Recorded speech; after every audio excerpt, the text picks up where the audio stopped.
Welcome, the Dweller of the Dark. We are a channel honoring the yellowed and blackened bones of many prominent authors. We will be digging up several obscure, strange, and forgotten authors who influenced many of the great horror, science fiction, and fantasy writers today. Comment below if you like.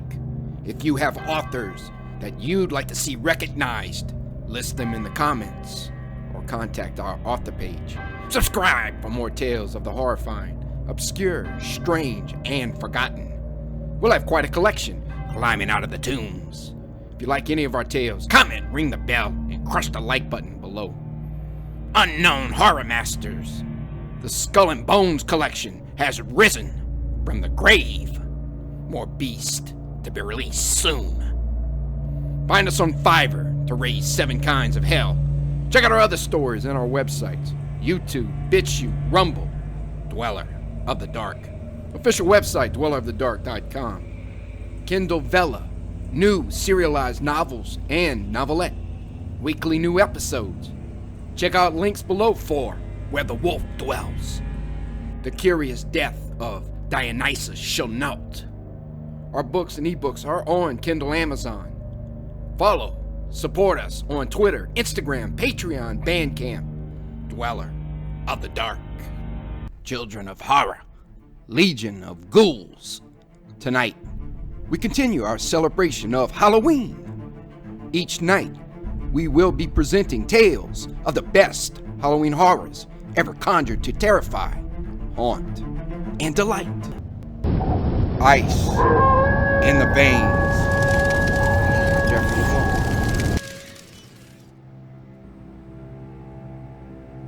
December 7th, 1892. In a remote cabin on Mount Bluff, Pigeon Forge, Tennessee. 17:30 p.m.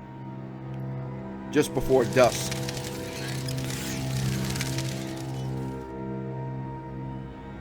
Snow is falling in drifts around my cabin on the mountain.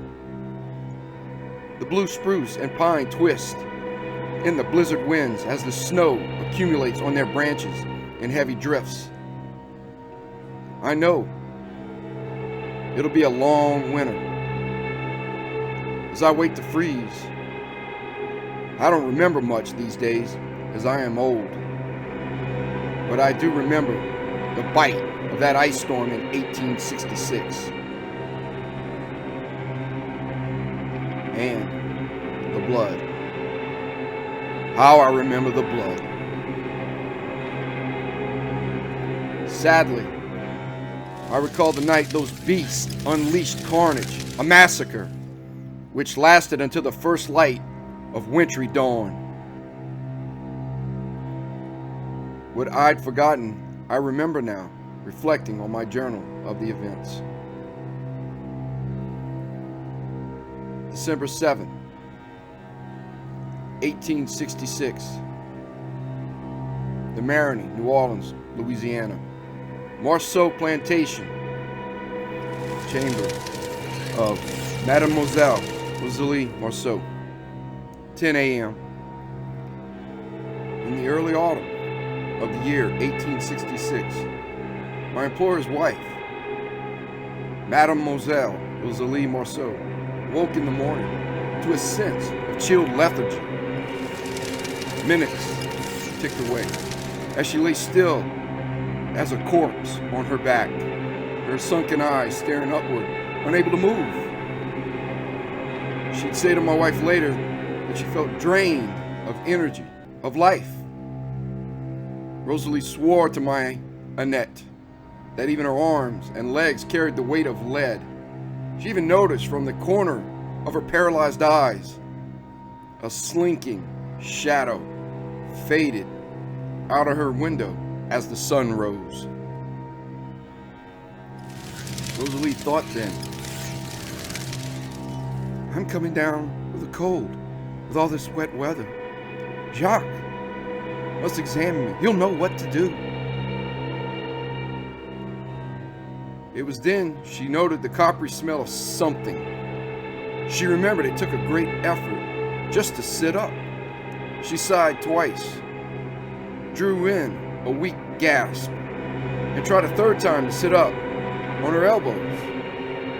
For some reason in the dark, her arms and elbows were stuck to the sheet.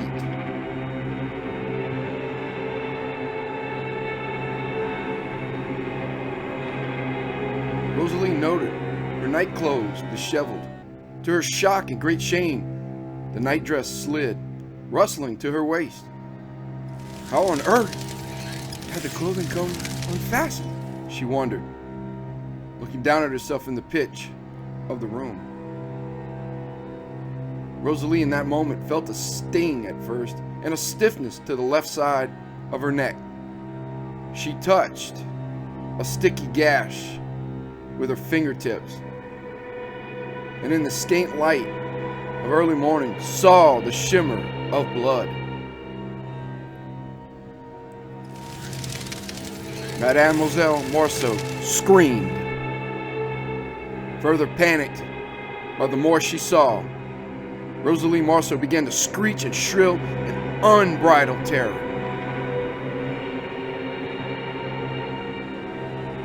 December 7th, 1866. Morceau Plantation. Kitchen area with Monsieur Jacques Morceau, proprietor. 10:20 a.m. I heard those screams. I remember them, even now. They came as the first flakes of ice pelted the oaks of the plantation. I was drinking a warm cup of café au lait in our breakfast room with Monsieur Jacques Morceau when we heard the scream. We both looked up, startled. As I spilled my coffee, Jacques dropped a book he was reading by Percy Bysshe Shelley, or was it Byron? I can't recall. In an instant, he had pushed his chair back, slung his coffee on the table, and was running for the white marble hallway. Jacques dashed across its breadth and mounted the winding staircase 2 steps at a time.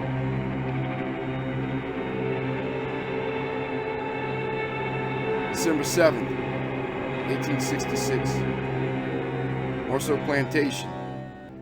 Mademoiselle Rosalie Morceau's chambers. 10:35 a.m. First sign of attack. 2.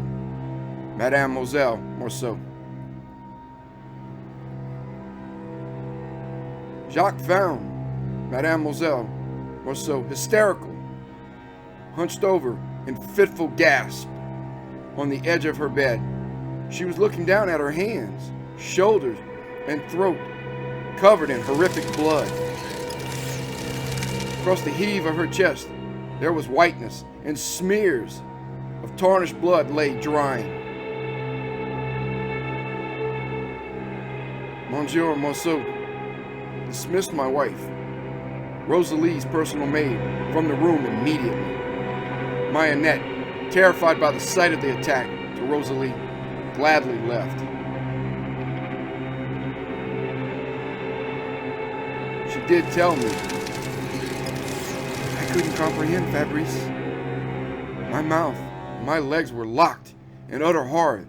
There I was, in the open doorway, gaping as a fool at my mistress. Then Monsieur Morceau pushed me out and closed the door. I heard him shuffling and go to his wife. Need to pause a minute before I continue. I can barely see Bluff Mountain now. The snow is really starting to fall. There's shadows moving between the hickory and blue spruce, though. I better hurry and tell you the rest. They'll be here soon. Oh, Jacques! Rosalie had gasped. I'm here, darling.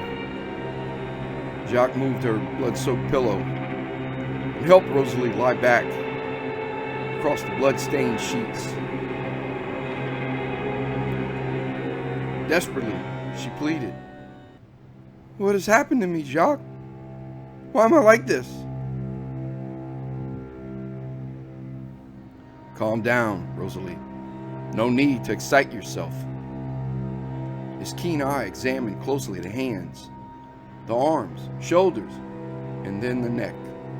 The gash made Jacques gasp and turn away in shock. Then he turned back to examine closely, moving her jaw and head to the side. He stared, fear-struck, at the razor lancinations of her neck, the dried stream of clotted blood caked downward from them. Right on my throat. Voice sounding more like the wings of grasshoppers scratching in a summer storm. I need water. My throat burns like fire. Rosalie rasped. I'll get the water. Your neck has a get, Monsieur. Jacques Marceau paused for the right words here. He didn't want to frighten his wife. He knew exactly what it was.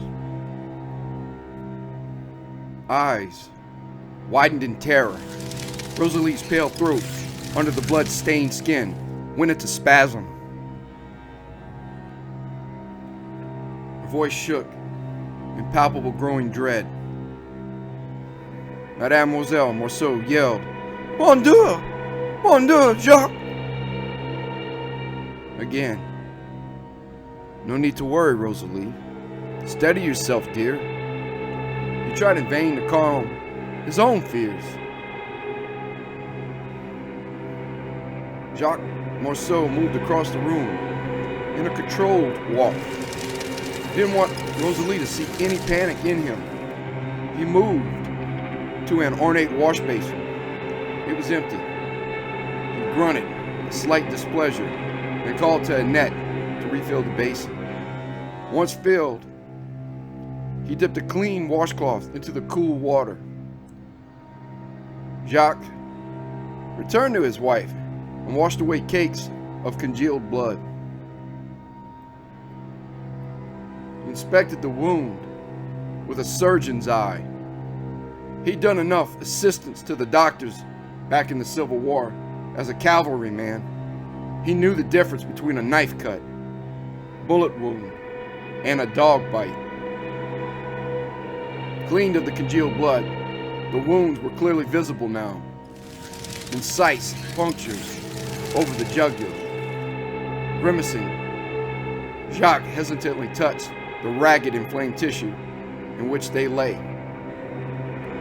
Rosalie screamed in pain, then pulled her neck away quickly and trembled. Hey, come, for me now. Each word Rosalie muttered as a woman going to the gallows, resigned to death, or worse. Nonsense. There are no such things as vin. Jacques had almost said it. He bit his tongue not to say the word and opened Pandora's box.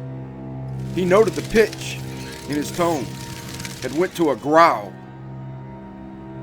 Then he said in a steeled voice, We will not fall prey to this fantasy, nor will we ever succumb immediately to superstition. Do you hear? There are any number of logical reasons for no one has survived its attack. You know I will die tonight. Rosalie responded through her sobs. Bonjour. Jacques Marceau grabbed Rosalie's bare white shoulders and shook his wife violently. Rosalie, have you heard me? She nodded and stared at Jacques with dead, vacant eyes. You almost said the word. I know. You know what it is, she said. I know you believe it. No, I don't believe. Whatever. it is you believe. And I say childishly what you believe it is. But the words came out chopped and garbled, or so swallowed. The bitter chicory residue from his earlier coffee, like acid, left in his mouth. There is an appearance of punctures, jagged punctures, most likely from some rat. Jacques Morceau continued, but I promise we shall not ignore the possibility. Therefore, I'll be dead by tonight. Again, Rosalie responded with the grave tone. Stop this foolish madness, Rosalie. Jacques Morceau took his wife's left hand and wrenched it up to his heart.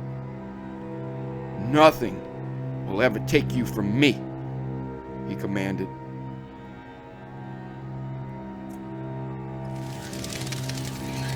December 7th, 1866.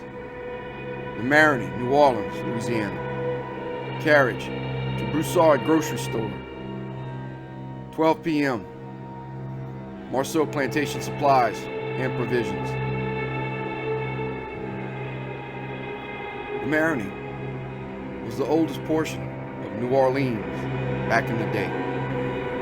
It held rectangular, white shotgun houses, dozens of muddy, trash-filled streets, piled with horse dung, card games, and all virtue and vice to make even Lord Byron blush.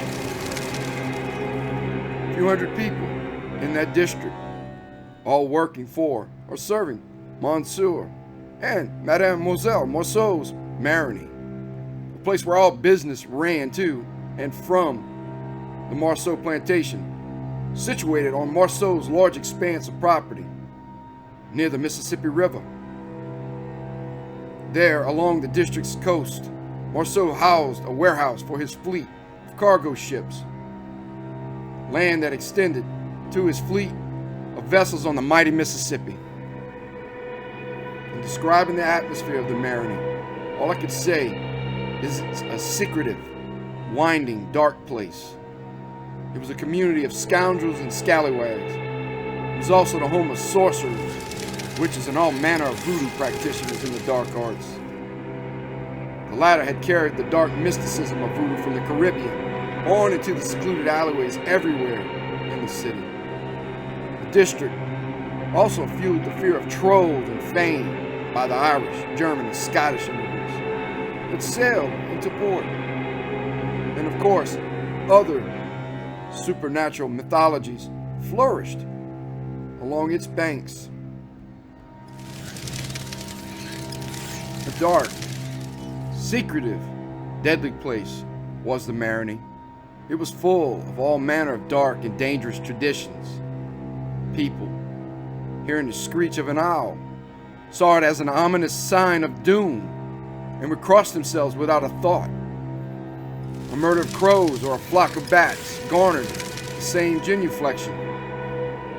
A person with a birthmark could be murdered for being possessed.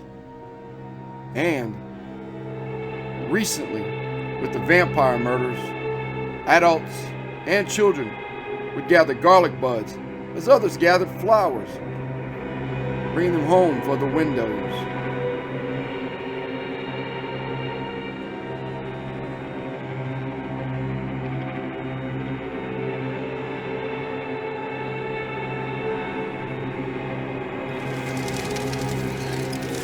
The stench of unnatural death held sway here too.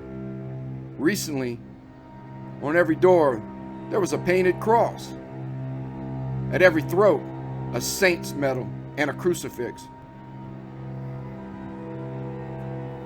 The pandemic of panic was as lethal with the superstitions of the vampire as was the panic of yellow fever or other disease outbreaks in the closely housed district.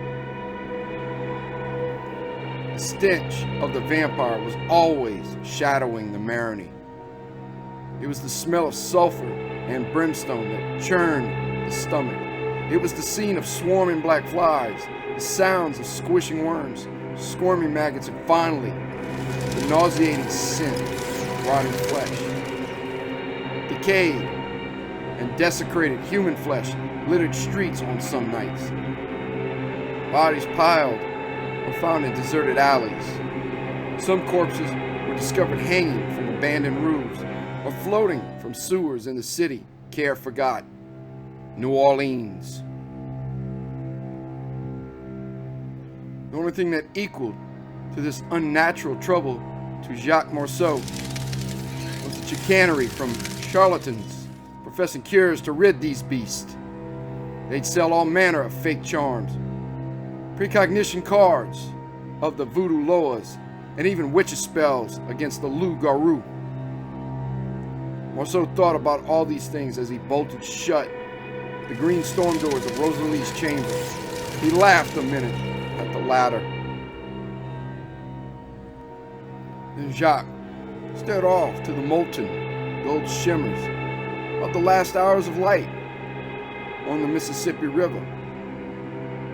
Dusk would be here soon, bringing in the silver fog.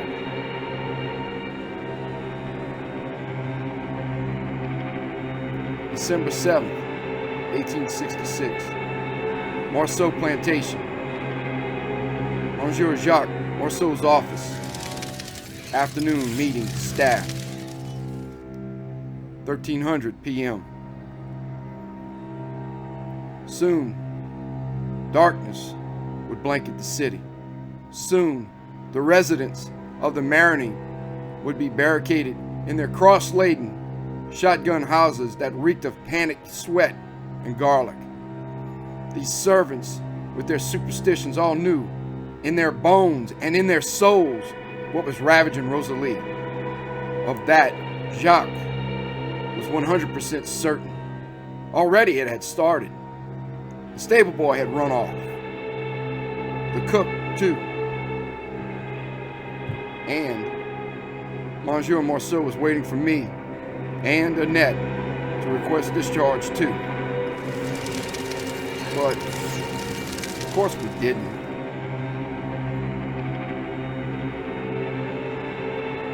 I didn't understand my wife's logic then. It made no sense at the time why she agreed to stay. She was the timid mouse, you see. My Annette, she ran from the things in the dark. She always shied from things that fluttered in the night. This recent preternatural happening, most assuredly, in my mind, would make her flee in haste. Alas, we stayed. But I guess people change sometimes in a marriage. My timid mouse was no exception. She had become a brave hawk. A hawk who seemed unthwarted by the whispers of darkest danger. As for the rest, Jacques had a powerful brute named Atlas Morange. Atlas instituted a surefire plan to get all the staff to stay. No one would receive their wages if they left, and worse, Atlas offered to hobble and cripple anyone who tried. However, as the night would later wear on and screams of death were heard, even that failed. No rational mind could continue to reason when beholden to the terror that was vampire. December 7th, 1866. Morceau Plantation. Chamber of Rosalie Morceau. Inspection of room and plantation. 1400 p.m. Everything Jacques Morceau saw and analyzed leaned to the lore of the fiend. The evidence, blood, the ripped throat, the lack of any sign of entry into the room. In fact, that very morning, he scoured the place looking for anything but signs of vampirism. Jacques supervised and oversaw the order of Rosalie's room stripped to the bare walls. They peeled back wallpaper and checked vents for rodents, snakes, or venomous insects. As the servants worked, Morceau even smelled their fear by the garlic and holy oils they wore doing the task. He felt their growing dread in whispered conversations of the task.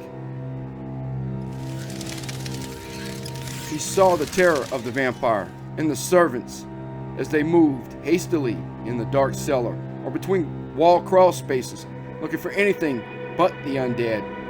Each servant moved about the room, tiptoeing as if on eggshells.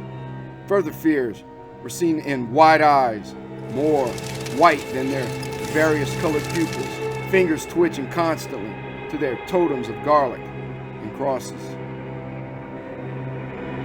Even I knew, with my brethren of servitude, that no snake, no rat, no rodent, or insect of any kind would be found.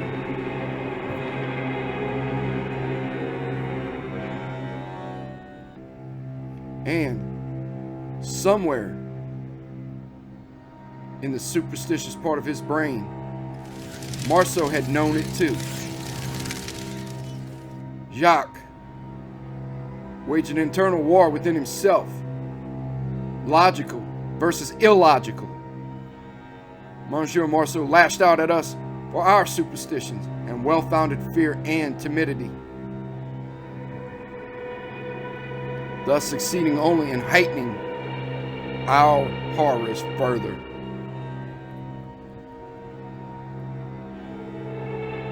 Marceau Plantation, Rosalie Marceau's chamber, 17:30 p.m.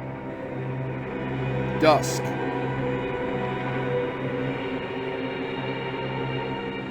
One more perimeter walk with me. One more check of all plantation windows. Then Marceau turned from the last locked window with a sneering smile.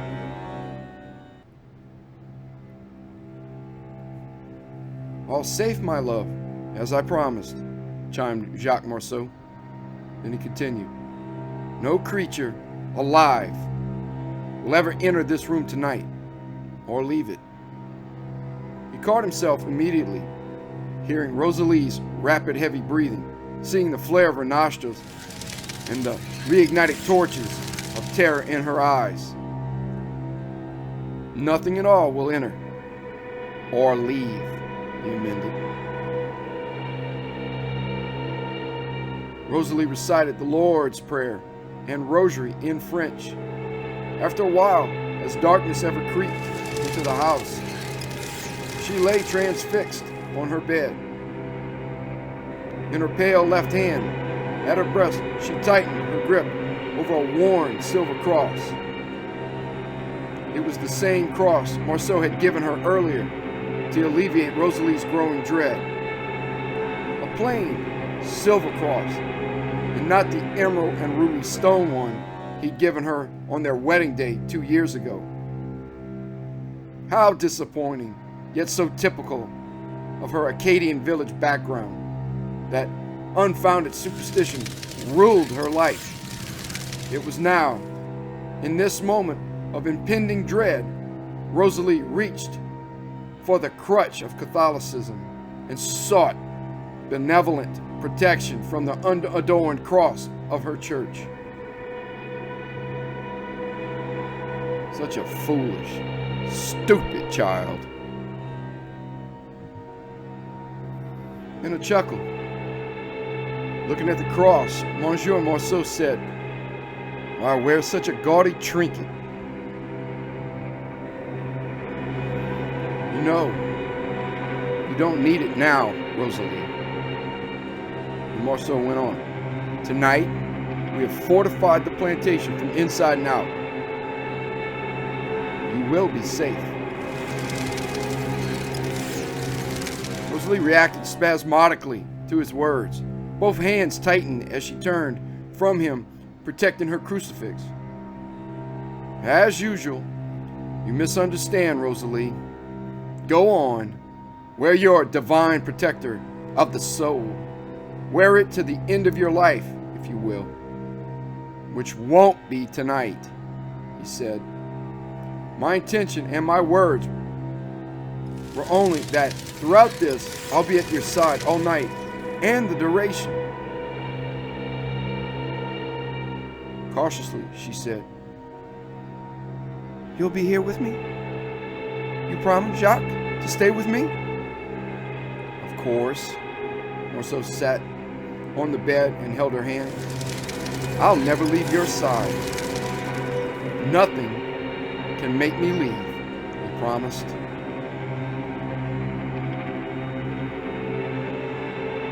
An hour after dusk, the moon rose with its nyctaloptic eye and hung leprous and gibbous. As the moon made its ascent, Rosalie abruptly fell off to sleep.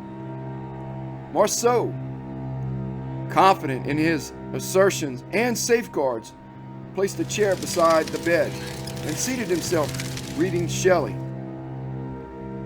Removing his reading glasses, he strained his eyes to the lamplight and the shadows in the room.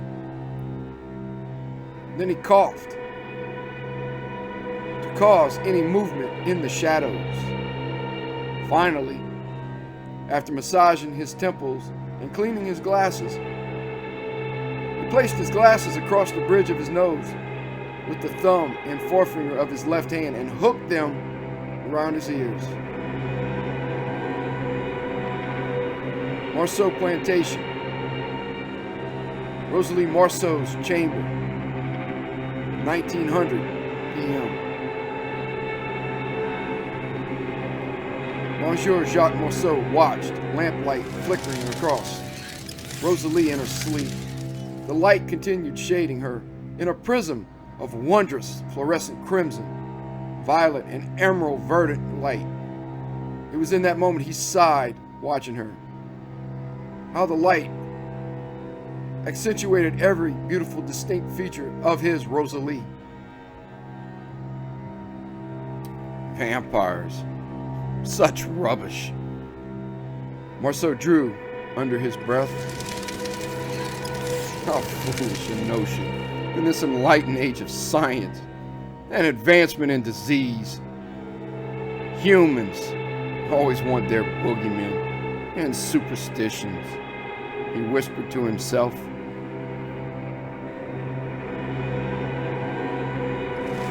Morceau Plantation, Rosalie Morceau's chambers, 2000 p.m. Fabrice Fauché, summoned to Mademoiselle Rosalie Morceau's chambers. I was summoned to Mademoiselle Morceau's room later in the evening. Monsieur Morceau had been nodding when Atlas pounded on the door and requested entry. Awakened muttering, Jacques motioned with his hand for me to enter and sit next to him. I saw his hands twitch as he put away the book. Rosalie was in her bed with the lamp drawn low to let her sleep. Morceau and the room had different smells. Morceau strongly reeked of a familiar smell to me: deceit. A silver tray of coffee had been placed on a table by Annette. As I sat, she winked at me and then hurried out the door while Atlas stayed behind. I felt nervousness sitting with our benefactor. I don't know why my heart had taken to pounding with fear either. And when did Annette blink?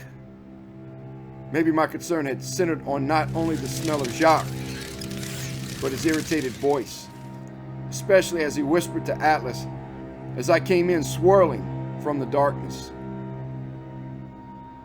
Atlas, stay a little longer, he had commanded. Then to me, Fabrice, come sit with me. 2 pairs of eyes are better than one to protect Rosalie. I was offered coffee and encouraged to drink.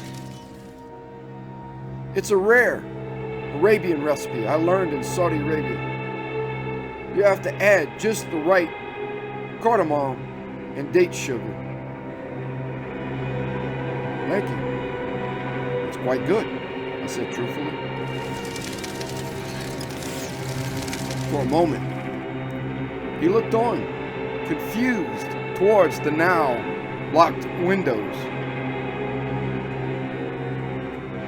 Monsieur Marceau? A puzzled Atlas asked. Are you okay? Is there something troubling you? My reply. His eyes caught flame. That scent I picked up on Jacques before was stronger. No worries, Fabrice and Atlas. But, Atlas, I just need to have our chat with our dear friend Fabrice Fauché.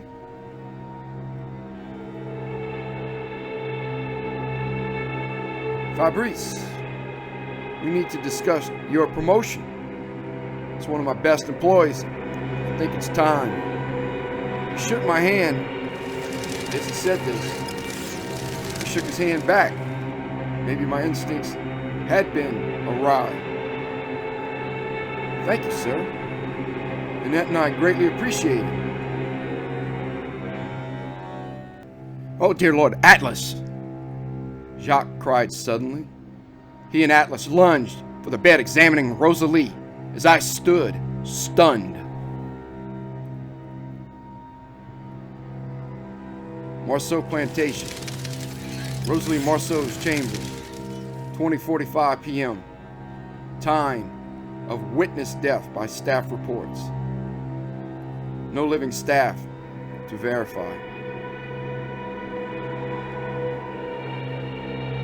Blood sprayed her face, soaked the mattress, and pooled in crimson ribbon on the floor. Rosalie's throat had been ripped wider, and the nightdress had been torn away again. Both men gasped at the waxen white face. Rosalie was dead. Staff had rushed in hearing the excitement. Many ran away in tears. Atlas shrugged, shook his head, and swore. I told you, barred doors and boarded windows would not stop this creature, sir, he said. Atlas Morange moved his frame, tall and massive, beside the lamp table. He somberly took out of his leather duster a wooden hammer, his bowie knife, and a large stake. Now, we must be strong. For Mademoiselle, sir. We must release her. Jacques.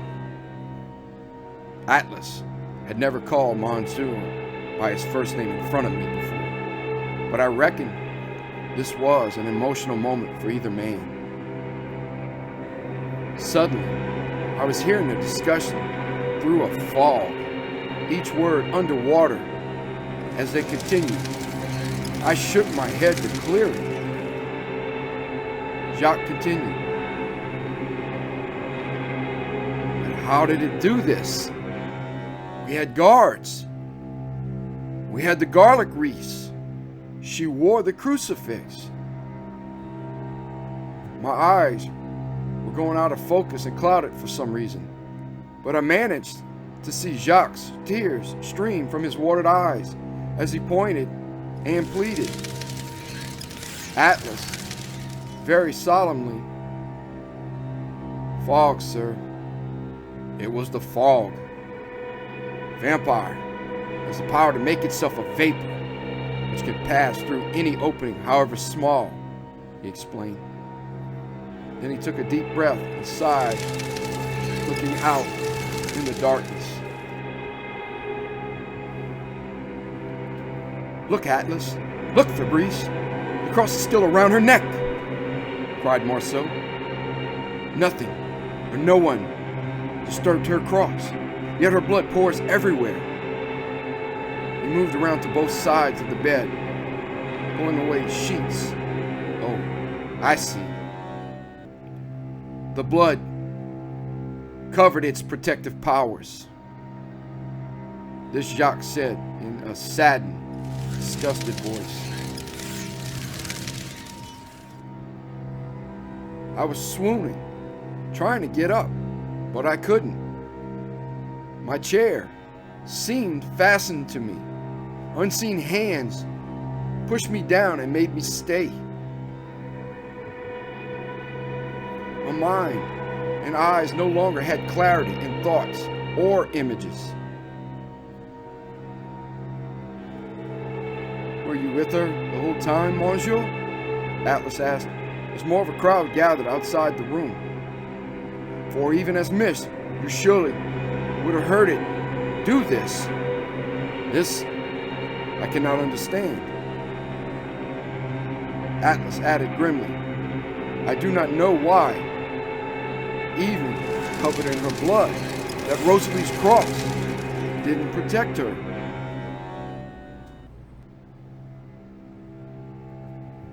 I was with her, well, until I went to the bathroom for just a moment and left Fabrice here with her. Why did I see nothing? I couldn't counter his lie. My mouth and my speech no longer worked.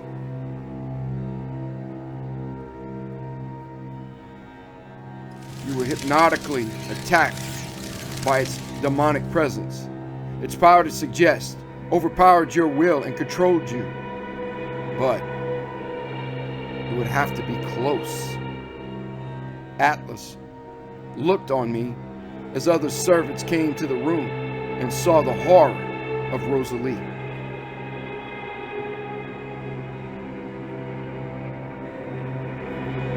Marceau Plantation, Rosalie Marceau's chambers, 21:20 p.m. Report of apprehension of Fabrice Fauché as suspect, not taken into police custody. No police in Marigny to verify reporting. Missing or deceased.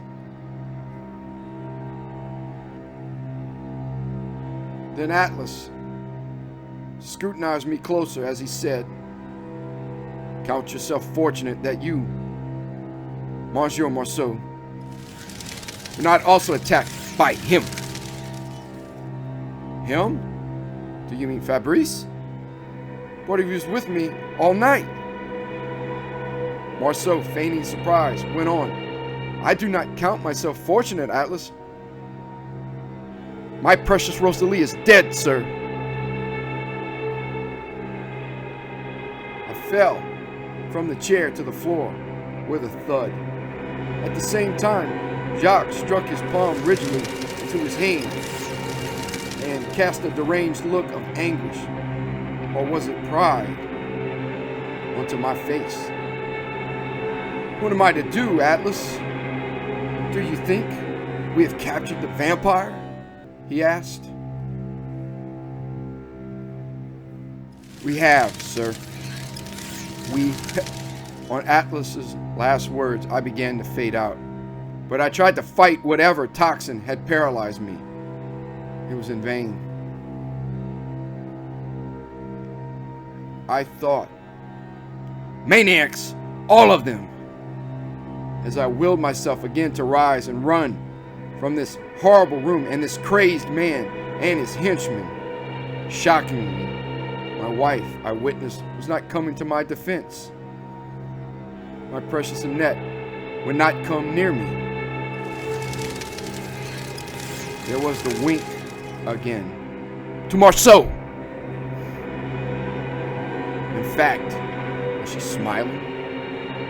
And I croaked, then passed out completely.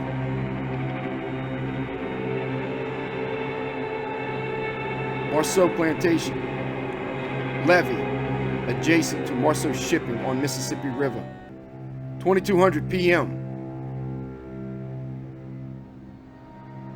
Murder of suspect by Marigny mob. Police reports advised, unable to stop proceedings. Hang this fiend up higher. I don't want to miss the beast's heart. We'll stuff garlic in the head, the mouth, and stump of its neck to make sure he doesn't come back. Bellowed Monsieur Jacques Morceau between torches and roaring fires on the banks of the levee. He went on barking. More sated holy water on him, Father Thomas. Rope his hands and legs to prevent him from flying off. Let there be no way he escapes us. Those words and yells woke me. I was waking to a demoniacal event that even Dante Alighieri couldn't have envisioned. I awoke in a torturous, living hell on earth.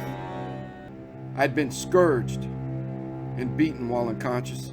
Ropes had been attached to a mule, flung over the limbs of 500-year-old oaks, then tied around my neck to my hands and legs, splaying me in all directions. The more they pushed the mule to tighten the rope, the further my neck and extremities were pulled.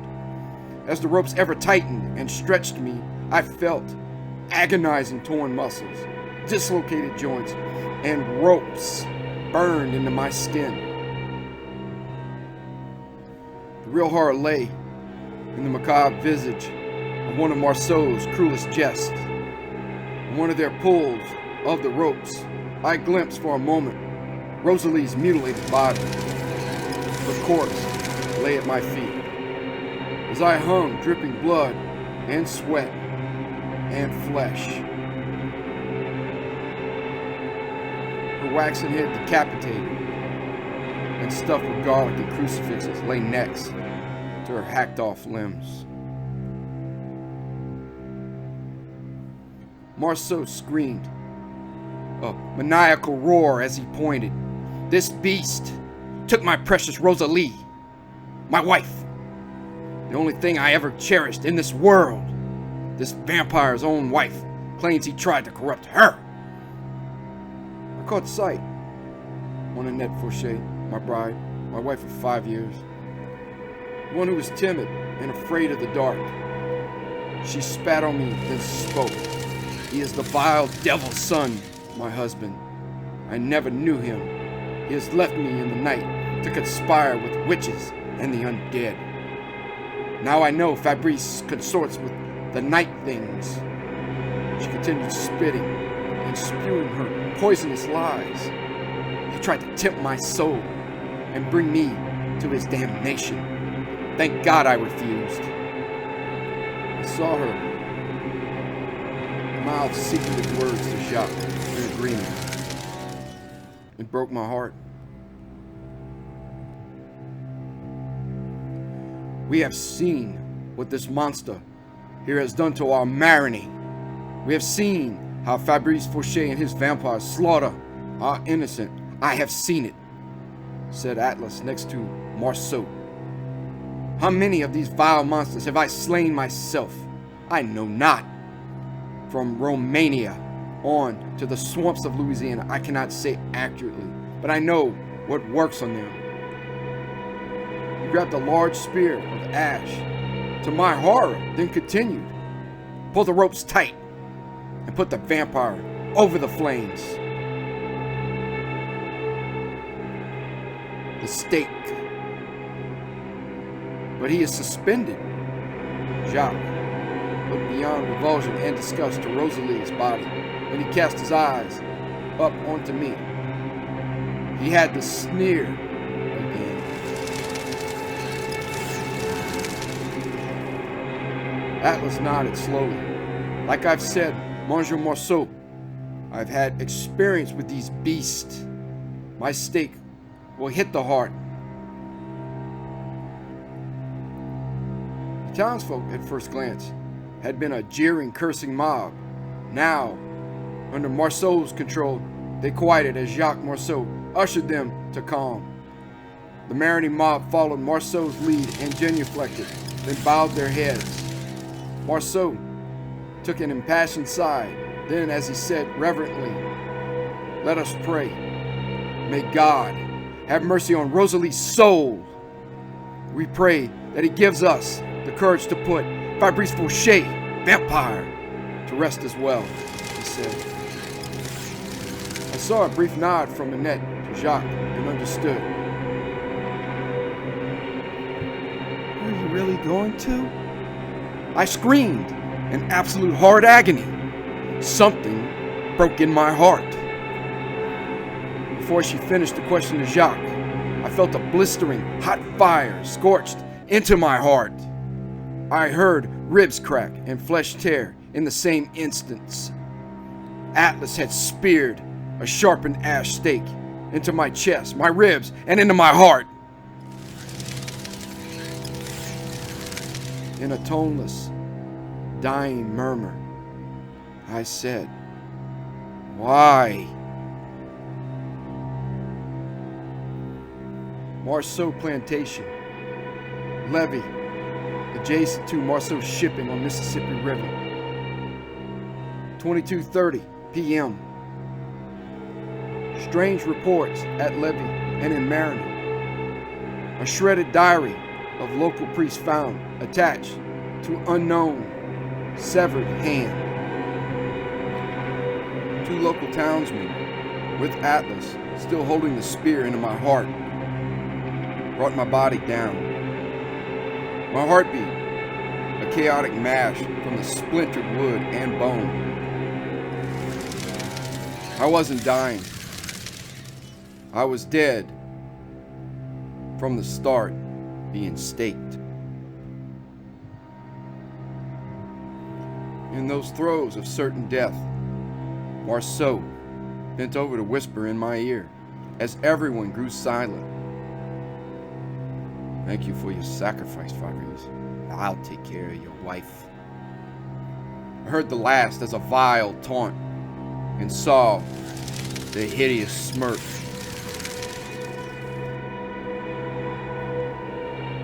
I need to pause just a moment again to look at that scar and remember. As I look on there's the whistle of wind outside my frosted cabin now. I hear the sway of iced hickory, maple, and oak. I smell the scent of pine and blue spruce as I look at that old scar from being staked. And I now smell something else on the wind, too. How did I survive such an injury? I know you may be confused at this point. How did I survive with barely a scar?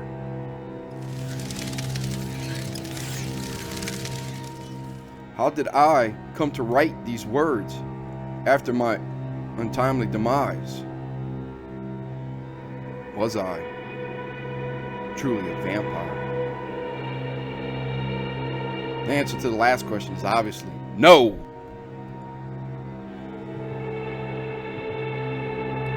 What happened occurred rapidly. My body was spit on and kicked by the Marigny crowd. Even in death, someone screamed, possibly Annette, "Vampire, you will never attack us again!" As she too continued the kicks and spitting. "No," devilishly I heard Marceau, "we have staked the beast. The vampire has been vanquished. Now off with the scoundrel's head." His bloodlust was at a fever pitch. Then I pulled the stake from out of my chest, threw it into the nearby fire, and stood up. Men, women, and children screamed in terror and fled. 2 old men were trampled to death by the crowd, and a horse that broke free. A woman fainted. And one thing was certain: Everyone ran from me. Annette went wide-eyed, as Rosalie had once done, thinking a vampire was hunting her. Sadly, the real monster, Rosalie's vampire, was her beloved Jacques Morceau. And, I guess in a similar fashion, I was now, coincidentally, Annette's. I looked on amused as she ran, then fell, then ran again, toward the plantation, leaving Morceau alone. I saw, as she had a look of guilt and pain across her sallow features. My ears flattened as I heard her running and screaming, "Please have mercy, Fabrice! Please, I beg you! I don't want to die!" she said. "Please don't kill us, Fabrice!" Arrogant, condescending, and unrepentant. "You won't kill her, or me, fiend!" Marceau commanded and directed a stunned Atlas to attack. Rallying his troops, Jacques practically had to push the big man to confront me. "Shoot and kill him, Atlas. I'll double what I was going to pay you. Then bring me Fabrice Fauchet's head." Marceau Plantation. Levee, adjacent to Marceau Shipping on Mississippi River. 2300 p.m. From reports, gunfire heard in the Marigny. Police unable to apprehend due to fog. People injured from an alligator. Marceau pointed and directed 2 other henchmen with guns as well. Firing Winchester rifles, their bullets had no effect. They weren't blessed or of silver to do any good. I even told them this as I flipped my rear paw, ripping the head off one man while simultaneously I tore the others off with my teeth. Screaming, the Cajun youth ran off spurting blood from his amputated stump. The man fell over and splashed and sizzled the bonfires with his blood, then ran off into the night, dying. Then it was Atlas's turn. Atlas's knife could have presented a problem. Luckily, I stopped his attack by stalling the knife's hilt with my clawed hand. He screamed into my face his warrior's yell, knowing all hope was lost. I tossed him over into the henchman, not yet wanting to kill him. I wanted Atlas Morange out of his mind with terror before I killed him. Jacques Morceau, in the orange flickering flame darkness, could not see the casualties I'd inflicted on his protectors. How could he envision them in the blackest night with human eyes? Arrogant and ever condescending, he was like Custer at the Little Bighorn. What likelihood could he ever fathom that his little band of henchmen would ever be triumphant over a loup-garou, over me? In his stupidity, he was already calling out to Annette to come witness his victory over the monster. Yes, Jacques Morceau had to show he had control over Annette to the end. He had my wife come back and witness the slaying of me for good. Come back, dear, I promise you. This monster shall be destroyed. Annette stopped her run to the plantation. She paused, then turned slowly to smile toward Morceau in relief.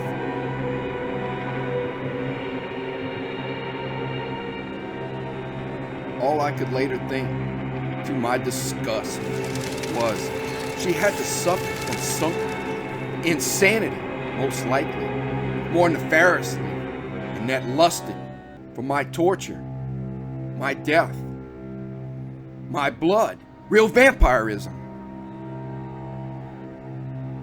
and that Fauché stopped with insidious glee, then turned back in my direction to see me killed. Fortunately for her, I had a change of heart. She spasmodically shuddered, then feebly whimpered as she saw the real me and screamed, pleading for mercy to me out in the darkness. I heard her dejected say, "We are doomed, Jacques. There will be no forgiveness for God or for Brice," with a murmured gasp realization. Monsieur Jacques Morceau rebuked her. "There's always a way, stupid woman," he answered. He saw his atlas, tried to follow me, and aim his pistol through phantom fog banks. He fired his gun uselessly several times. Finally, I came through the mist and tore out the large man's heart in front of them. Howling in victory, I flattened my ears, snarled at them, then slowly ate the man's beating heart.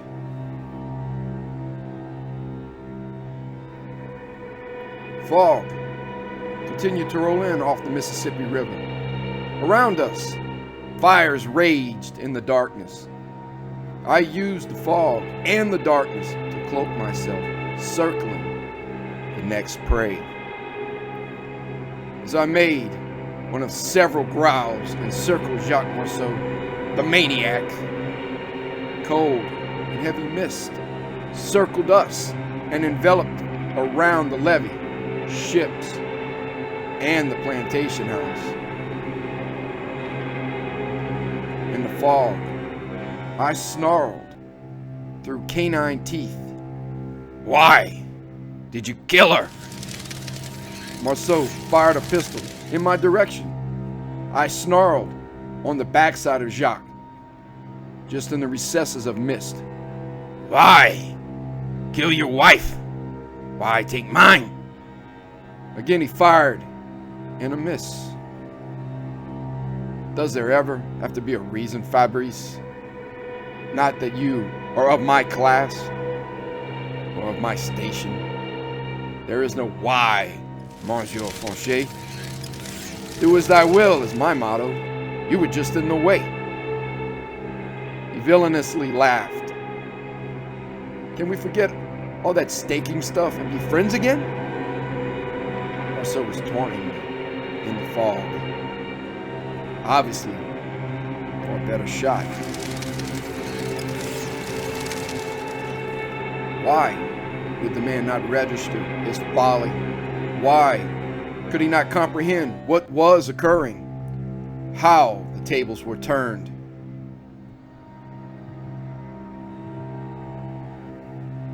But in my long lifetime, arrogant men like him never did bend their knee to humility. He nodded slowly to himself and shrugged with a laugh.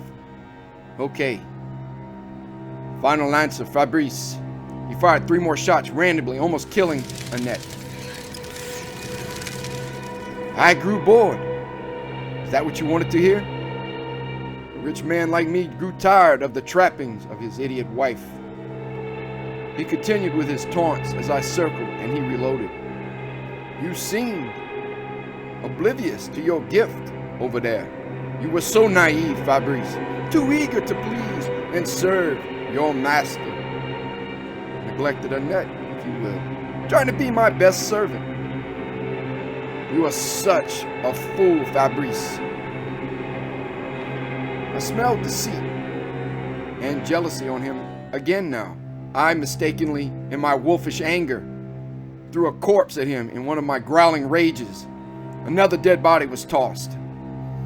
Morceau found something useful when I threw the 3rd corpse, Atlas, to him. Something that might hurt me. A silver knife. "It won't work, Jacques. I already smell your intent." I lumbered out of the fog. Jacques Morceau saw my smoldering red canine eyes flicker with the flames of the bonfires. I saw the horrified malevolence in his. He thought, as so many of his ilk, I can kill this beast. This monster will be killed by me. Patiently, the former Civil War cavalryman sat there, waiting. I lurched a little, closer, watching with wolfish eyes his rapid, fogging breath, as I built his dread to terrific panic, as he had done to poor Rosalie Marceau. I circled around him in the fog. I howled, smelling the discharge from him, body fluids in palpable, horrified agitation. As I drifted in and between firelight and fog, frightening the fool, I saw stars were being blotted out by rising tendrils of vapor. I heard trees swaying ever gently in the cool night breeze, stirring my coat of gray fur. I bristled and shook off early dew as I made my prey wait a little longer for a horrific death. I howled one more roar, then flattened my ears back and made a slow stride for the kill. Some of the earlier fires were dwindling. Darkness with rays of moonlight were encroaching. He jested. "Where on earth are all my friends of the district?" asked Marceau. "Fabrice, are you still Fabrice, my friend?" Yes, in some ways better. For you, far worse, friend, I growled. Marceau, screeching insanely, said, "Well, no need to be rude, I swear. I didn't see a soul as I rode in." He laughed as a maniac and continued, "They are huddling, terror-stricken, in their houses from the vampire." The lunatic continued, "Fabrice, I must say I didn't see this coming. I just wanted to have some fun, that's all. Am I any different than the servants you just devoured?" I heard the creak of his grip on the knife. It wouldn't be long now. I realized as he was speaking, Marceau was timing my strides, aiming for me probably with the knife. "Look at this mess you left me fat."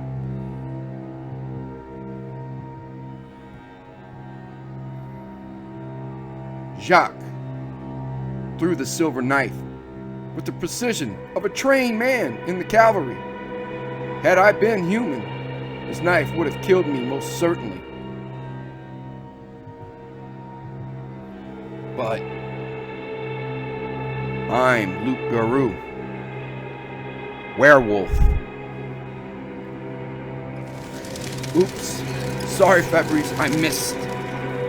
I moved and locked my jaws around his neck as a wolf at play. I shook Jacques Marceau, hearing bones and sinew break and tear. Then I threw the horrible tasting man into one of the many bonfires still raging next to the Mississippi River. As I lumbered and lurched to kill Annette, I got a little pleasure hearing the vinegary, vile-tasting Jacques Marceau sizzle, singe, and scream in the fire. Annette gave off the gallows stare. Dear Fabrice, it all makes sense now. All the secrecy through the years. She cackled as a crone. And here I thought it was another woman. How wrong was I?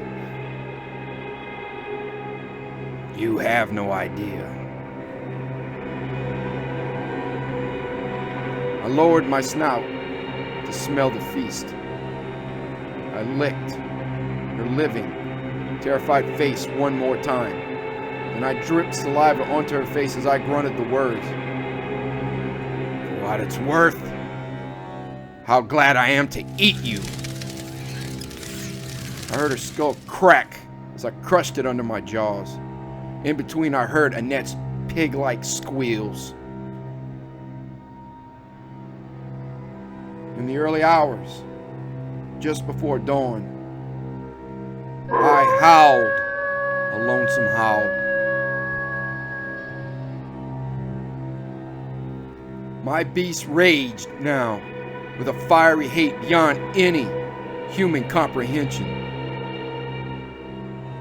Demoniacal depravity had called from the shores of Erebus past its ghoul-guarded gateways of hell. Now unleashed, I had no control over its catastrophic carnage to the mob in the Marigny. The beast would have its pounds of flesh.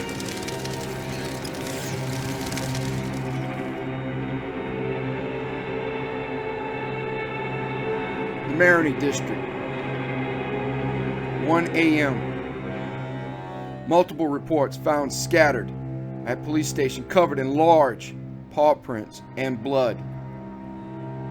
Only survivor found alive is a traumatized, amnesic man who was crying. He was covered in blood and mud with a healing wound to his chest. I ran those muddy streets and tore through house after house, savagely murdering all of them until sunrise. For the murderous mob of the Marigny district on that icy night, I became the breed of horror which cannot be impeded. For those that tortured and spat on me, I was, from what unholy place I do not know. Their murderous transgression to me unforgivable to the point I hunted the fools throughout the Louisiana countryside. I stalked, tracked, and trailed each one, paw by paw. I needed no shelter in a graveyard to hide as that undead corpse they claimed I was. Nor did I need the crypt to hide from sun after I fed on each of them. For I lived amongst them, cloaked in human skin by day. And they all knew that I knew them. I instinctively knew my prey all too well. And by full moon, on the same night they had tortured and staked me, I continued killing those that fled.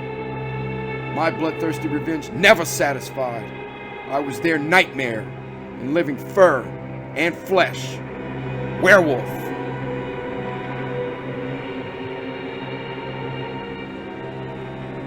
But by the first rays of morning sun, however, despite surviving the vampire that had staked me, Monsieur Jacques Morceau, I found no respite in revenge and murder. In fact, in sadness and mourning, with the wolf back in its cage of human flesh, I sobbed and fell to my human knees with profound sorrow and regret. I lay there in the cold mud and colder congealed pools of blood in a ghost town of my dead. No howl could release that pain.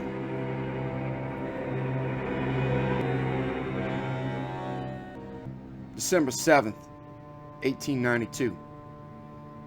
Back in the present, in a remote cabin on Mount Bluff, Pigeon Forge, Tennessee.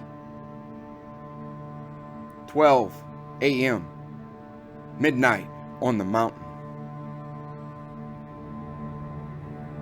Now, as the snow falls on Bluff Mountain, I'm an old wolf, a more forgiving soul, a creature back at peace again with the Marigny, for now. Give me the serene beauty of nature and not the scum and bums of a city.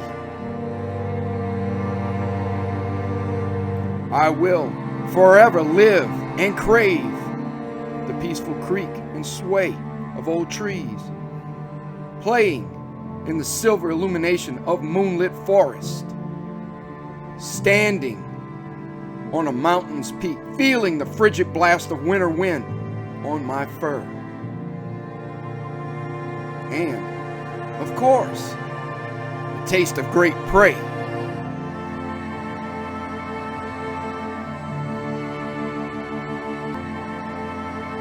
The leprous moon was gibbous again, since the snowstorm has slowed a bit on Bluff Mountain. I'm bristling my coat now in the moonlight, walking amongst the blue spruce, feeling the roar of my inner wolf. Somewhere out in the forest gloom, I smell creatures coming out of the shadows. They smell as I do. They look as I do, but they are not me. These werewolves are my pack. My pack has come to join me in the silver and white solitude. I feel pride and chills go up my spine as I hear my pack's joyous howls in the glorious moon. Heart-filled howls carried across miles of mountains on the icy cold wind. The snow continues to fall in drifts around my cabin on the mountain.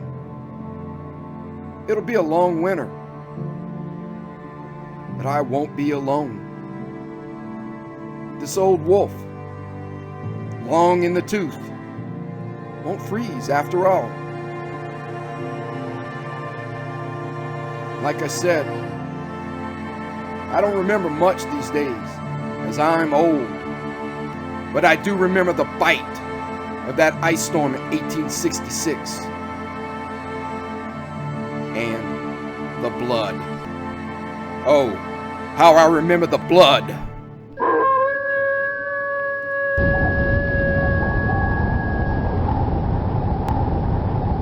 Ligeia by Edgar Allan Poe. And the will therein lieth, which dieth not. Who knoweth the mysteries of the will with its vigor? For God is but a great will, pervading all things by nature of its intentness. Man doth not yield himself to the angels, nor unto death utterly, save only through the weakness of his feeble will. Joseph Glanville. I cannot, for my soul, remember how, when, or even precisely where I first became acquainted with the lady Ligeia. Long years have since elapsed, and my memory is feeble through much suffering. Or perhaps I cannot now bring these points to mind, because, in truth, the character of my beloved, her rare learning, her singular yet placid cast of beauty, and the thrilling and enthralling eloquence of her low musical language made their way into my heart by paces so steadily and stealthily progressive that they have been unnoticed and unknown. Yet I believe that I met her first and most frequently in some large, old, decaying city near the Rhine. Of her family, I have surely heard her speak. That it is of a remotely ancient date cannot be doubted. Ligeia, Ligeia, in studies of a nature more than all else adapted to deaden impressions of the outward world. It is by the sweet word alone, by Ligeia, that I bring before mine eyes in fancy the image of her who is no more. And now, while I write, a recollection flashes upon me that I have never known, the paternal name of her who was my friend and my betrothed, and who became the partner of my studies, and finally the wife of my bosom. Was it a playful charge on the part of my Ligeia? Or was it a test of my strength of affection that I should institute no inquiries upon this point? Or was it rather a caprice of my own, a wildly romantic offering on the shrine of the most passionate devotion? I but indistinctly recall the fact itself. What wonder that I have utterly forgotten the circumstances which originated or attended it. And, indeed, if ever she, the wane and the misty winged Ashtophet of adulterous Egypt, presided, as they tell, over marriages ill-omened, then most surely she presided over mine. There is one dear topic, however, on which my memory fails me not. It is the person of Ligeia. In stature she was tall, somewhat slender, and, in her latter days, even emaciated. I would in vain attempt to portray the majesty, the quiet ease of her demeanor, or the incomprehensible lightness and the elasticity of her footfall. She came and departed as a shadow. I was never made aware of her entrance into my closed study, save by the dear music of her low, sweet voice as she placed her marble hand upon my shoulder. In beauty of face, no maiden ever equaled her.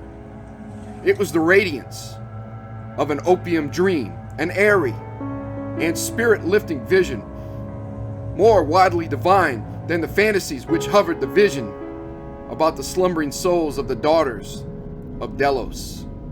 Yet her features were not of that regular mold which we have falsely taught to worship in the classical labors of the heathen. There is no exquisite beauty, says Bacon. Lord Verulam, speaking truly of all the forms and genera of beauty, without some strangeness in the proportion. Yet, although I saw that the features of Ligeia were not of a classic regularity, although I perceived that her loveliness was indeed exquisite, and felt that there was much of strangeness pervading it, yet I have tried in vain to detect the irregularity and to trace home my own perception of the strange. I examined the contour of the lofty and pale forehead. It was faultless. How cold, indeed, that word when applied to a majesty so divine. The skin rivaling the purest ivory, the commanding extent and repose, the gentle prominence of the regions above the temples, and then the raven black, the glossy, the luxuriant and naturally curling tresses, setting forth the full force of the Homeric epithet hyacinthine. I looked at the delicate outlines of the nose, and nowhere but in the graceful medallions of the Hebrews had I beheld a similar perfection. There were the same luxurious smoothness of surface, the same scarcely perceptible tendency to the aquiline, the same harmoniously curved nostrils speaking the free spirit. I regarded the sweet mouth. Here was indeed the triumph of all things heavenly. The magnificent turn of the short upper lip, the soft, voluptuous slumber of the under, the dimples which sported, and the color which spoke, the teeth glancing back with a brilliancy almost startling, every ray of the holy light which fell upon them in her serene and placid, yet most exulting radiant of all smiles. I scrutinized the formation of the chin, and here, too, I found the gentleness of breath, the softness and the majesty, the fullness and the spirituality of the Greek, the contour which the god Apollo revealed but in a dream to Cleomenes, the son of the Athenian. And then I peered into the large eyes of Ligeia. For eyes, we have no models in the remotely antique. It might have been, too, that in these eyes of my beloved lay the secret to which Lord Verulam alludes. They were, I must believe, far larger than the ordinary eyes of our own race. They were even fuller than the fullest of the gazelle eyes of the tribe of the valley of Norjahad. Yet, it was only at intervals, in moments of intense excitement, that this peculiarity became more than slightly noticeable in Ligeia. And at such moments was her beauty. In my heated fancy, thus it appeared perhaps, the beauty of beings either above or apart from the earth, the beauty of the fabulous Houri of the Turk, the hue of the orbs, was the most brilliant of black, and far over them hung jetty lashes of great length. The brows, slightly irregular in outline, had the same tint. The strangeness, however, which I found in the eyes, was of a nature distinct from the formation, or the color, or the brilliancy of the features, and must, after all, be referred to the expression. Ah, word of no meaning, behind whose vast latitude of mere sound we entrench our ignorance of so much of the spiritual. The expression of the eyes of Ligeia. How for long hours have I pondered upon it? How have I, through the whole of a midsummer night, struggled to fathom it? What was it? That something more profound than the well of Democritus, which lay far within the pupils of my beloved? What was it? I was possessed with a passion to discover those eyes, those large, those shining, those divine orbs. They became to me twin stars of Leda, and I to them the devoutest of astrologers.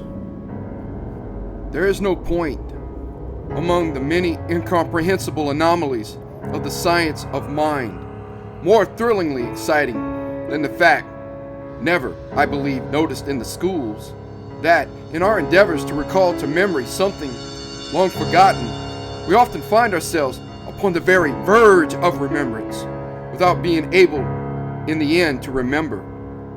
And thus, how frequently, in my intense scrutiny of Ligeia's eyes, have I felt approaching the full knowledge of their expression, felt it approaching, yet not quite be mine, and so at length entirely depart. And, strange, oh strangest mystery of all, I found in the commonest objects of the universe a circle of analogies to that expression.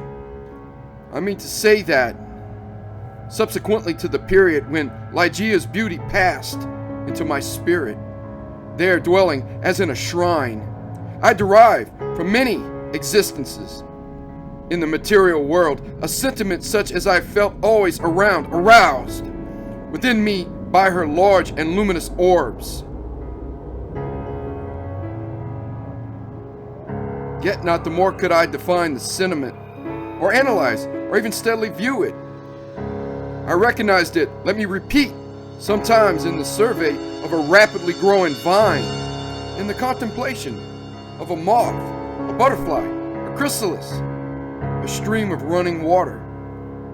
I have felt it in the ocean, in the falling of a meteor. I have felt it in the glances of unusually aged people. And there are one or two stars in heaven, one especially, a star of the 6th magnitude, double and changeable, to be found near the large star in Lyra, in a telescopic scrutiny of which I have been made aware of the feeling. I have been filled with it by certain sounds from stringed instruments, and not unfrequently by passages from books. Among innumerable other instances, I well remember something in a volume of Joseph Glanville, which, perhaps merely from its quaintness, who shall say, never failed to inspire me with the sentiment, and the will therein lieth, which dieth not. Who knoweth the mysteries of the will with its vigor?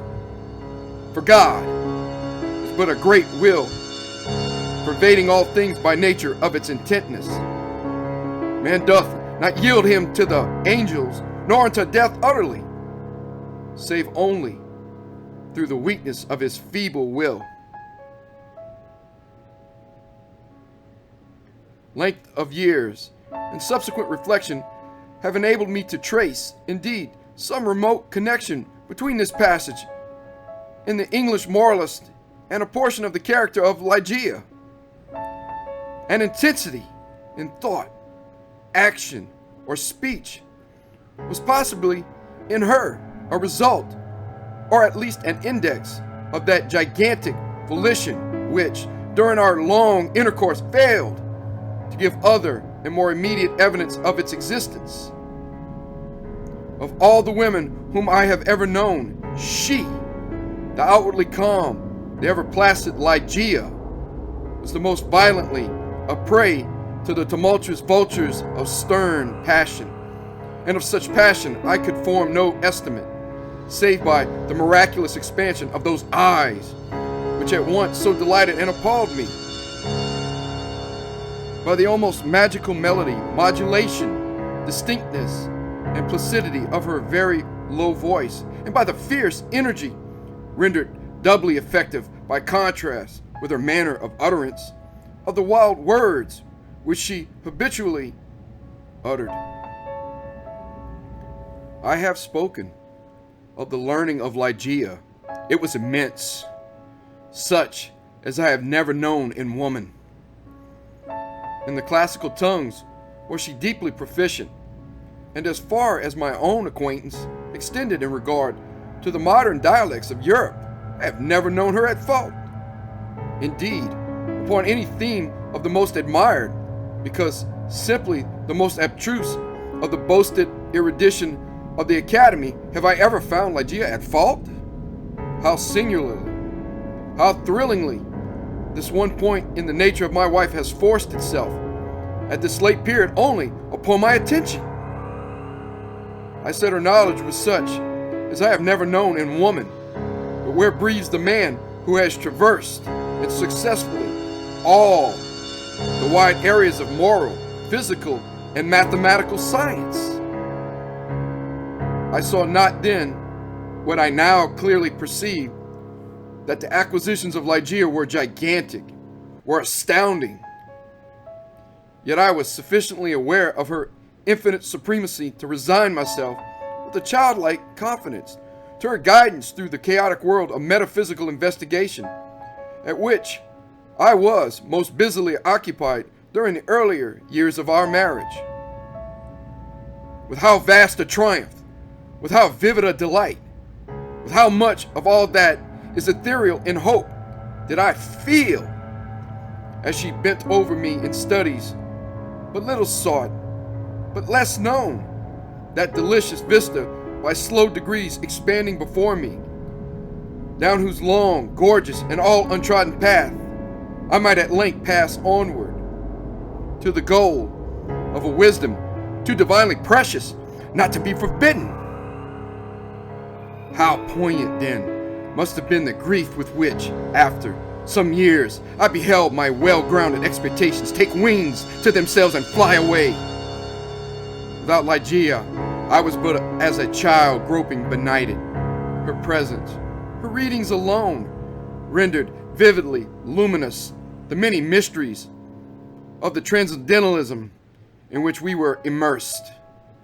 Wanting the radiant luster of her eyes, letters, lambent and golden, grew duller than Saturnian lead. And now those eyes shone less and less frequently upon the pages over which I pored. Ligeia grew ill. The wild eyes blazed with a too glorious effulgence. The pale fingers became of the transparent waxen hue of the grave, and the blue veins upon the lofty forehead swelled and sank impetuously with the tides of the most gentle emotion. I saw that she must die, and I struggled desperately in spirit with the grim Azrael. And the struggles of the passionate wife were, to my astonishment, even more energetic than my own. There had been much in her stern nature to impress me with the belief that, to her, death would have come without its terrors. But not so. Words are impotent to convey any just idea of the fierceness of resistance with which she wrestled with the shadow. I groaned in anguish at the pitiable spectacle. I would have soothed, I would have reasoned, but in the intensity of her wild desire for life, solace and reason were alike the uttermost of folly. Yet not until the last instant, amid the most convulsive writhings of her fierce spirit, was shaken the external placidity of her demeanor. Her voice grew more gentle, grew more low. Yet I would not wish to dwell upon the wild meaning of the quietly uttered words. My brain reeled as I hearkened, entranced, to a melody more than mortal, to assumptions and aspirations which mortality had never before known. That she loved me, I should not have doubted, and I might have been easily aware that, in a bosom such as hers, love would have reigned no ordinary passion, but in death only was I fully impressed with the strength of her affection. For long hours, detaining my hand, would she pour out before me the overflowing of a heart whose more than passionate devotion amounted to idolatry. How had I deserved to be so blessed by such confessions? How had I deserved to be so cursed with the removal of my beloved in the hour of her making them? But upon this subject I cannot bear to dilate. Let me say only that in Ligeia's more than womanly abandonment to a love, alas, all unmerited, all unworthily bestowed, I at length recognized the principle of her longing with so wildly earnest a desire for the life which was now fleeing so rapidly away. It is this wild longing, it is this eager vehemence of desire for life, but for life, that I have no power to portray, no utterance capable of expressing. At high noon of the night in which she departed, beckoning me peremptorily to her side, she bade me repeat certain verses composed by herself not many days before. I obeyed her. They were these.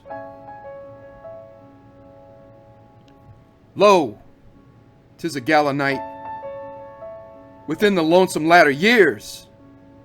An angel throng, bewinged, bedight in veils and drowned in tears, sit in a theater to see a play of hopes and fears, while the orchestra breathes fitfully the music of the spheres.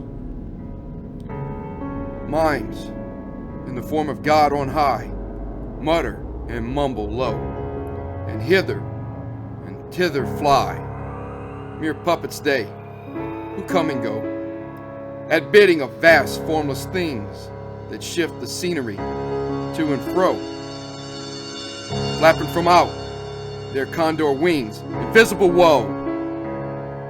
That motley drama, oh, be sure, it shall not be forgotten, with its phantom chased forevermore by a crowd that sees it not. Through a circle that ever returneth in to the selfsame spot, and much of madness and more of sin, and horror the soul of the plot. But see, amid the mimic rout, a crawling shape intrude, a blood-red thing that writhes from out the scenic solitude. It writhes, with mortal pangs. The minds become its food, and the seraphs sob at vermin fangs, in human gourd imbued. Out. Out are the lights. Out all. And over each quivering form, the curtain, a funeral pall, comes down with the rush of a storm. And the angels, all pallid and wan, uprising, unveiling, affirm that the play is the tragedy man, and its hero, the conqueror worm. "Oh God," half shrieked Ligeia, leaping to her feet and extending her arms aloft with a spasmodic movement as I made an end of these lines. "Oh God, oh divine Father, shall these things be undeviantly so? Shall this conqueror be not once conquered? Are we not part and parcel in thee? Who knoweth the mysteries of the will with its vigor? Man doth not yield him to the angels, nor unto death utterly, save only through the weakness of his feeble will." And now, as if exhausted with emotion, she suffered her white arms to fall and returned solemnly to her bed of death. And as she breathed her last sighs, there came mingled with them a low murmur from her lips. I bent to them my ear and distinguished again the concluding words of the passage in Glanville. "Man doth not yield him to the angels, nor unto death utterly, save only through the weakness of his feeble will."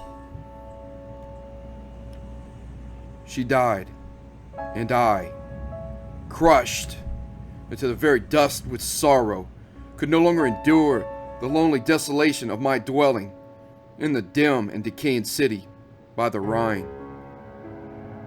I had no lack of what the world calls wealth. Ligeia had brought me far more, very far more, than ordinary falls to the lot of mortals.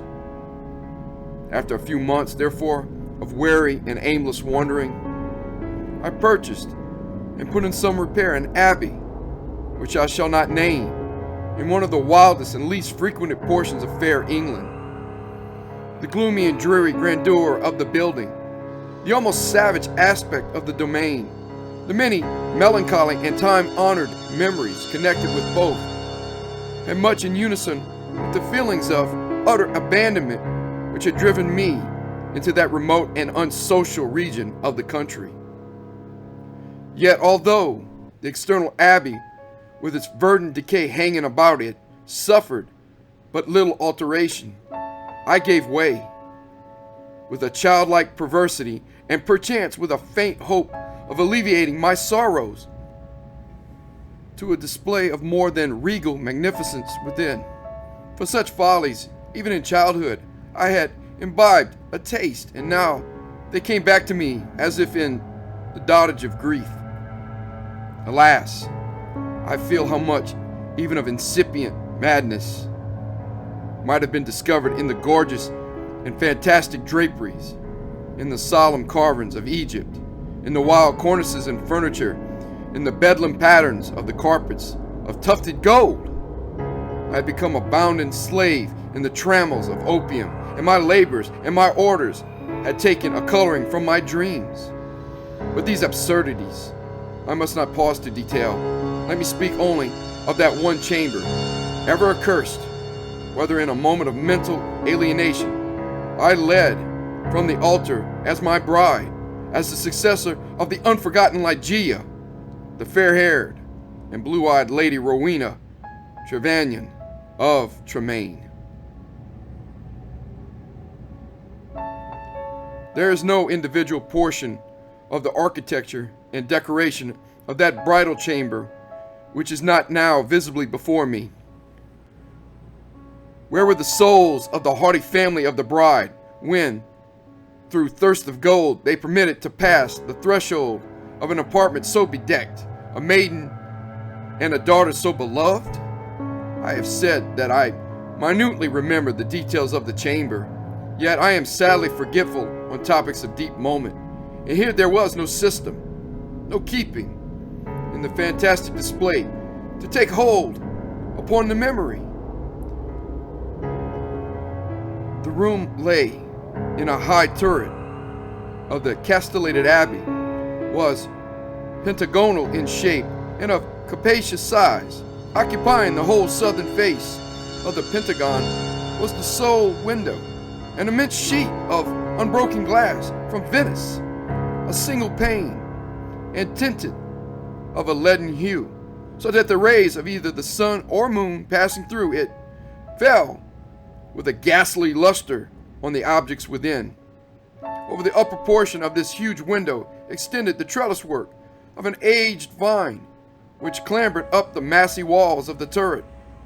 The ceiling, of gloomy-looking oak, was excessively lofty, vaulted, and elaborately fretted with the wildest and most grotesque specimens of a semi-Gothic, semi-Druidical device. From out of the most central recess of this melancholy vaulting depended, by a single chain of gold with long links, a huge censer of the same metal, Saracenic in pattern, and with many perforations so contrived that there writhed in and out of them, as if endued with a serpent vitality, a continual succession of particolored fires. Some few ottomans and golden candelabra of Eastern figure were at various stations about. And there was the couch, too, the bridal couch, of an Indian model, and low and sculptured, of solid ebony, with a pall-like canopy above. In each of the angles of the chamber stood, on end, a gigantic sarcophagus of black granite, from the tombs of the kings over against Luxor, with their aged lids full of immemorial sculpture. But in the draping of the apartment lay, alas, the chief fantasy of all. The lofty walls, gigantic in height, even unproportionately so, were hung from summit to foot in vast folds, with a heavy and massive-looking tapestry. Tapestry of a material which was found alike as a carpet on the floor, as a covering for the ottomans and the ebony bed, as a canopy for the bed, and as the gorgeous volutes of the curtains which partially shaded the window. The material was the richest cloth of gold. It was spotted all over, at irregular intervals, with arabesque figures about a foot in diameter, and wrought upon the cloth in patterns of the most jetty black. But these figures partook of the true character of the arabesque only when regarded from a single point of view. By a contrivance now common, and indeed traceable to a very remote period of antiquity, they were made changeable in aspect. To one entering the room, they bore the appearance of simple monstrosities.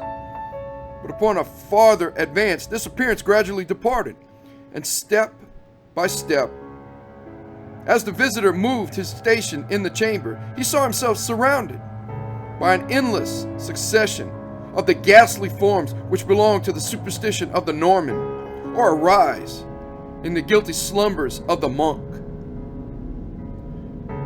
The phantasmagoric effect was vastly heightened by the artificial introduction of a strong, continual current of wind behind the draperies, giving a hideous and uneasy animation to the whole.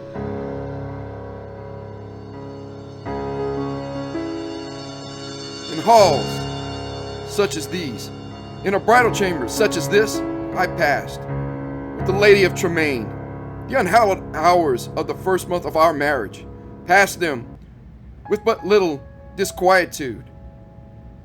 That my wife dreaded the fierce moodiness of my temper, that she shunned me and loved me but little, I could not help perceiving. But it gave me rather pleasure than otherwise. I loathed her with a hatred belonging more to demon than to man. My memory flew back, oh, with what intensity of regret, to Ligeia, the beloved, the august, the beautiful, the entombed. I reveled in recollections of her purity, of her wisdom, of her lofty, her ethereal nature, of her passionate, her idolatrous love.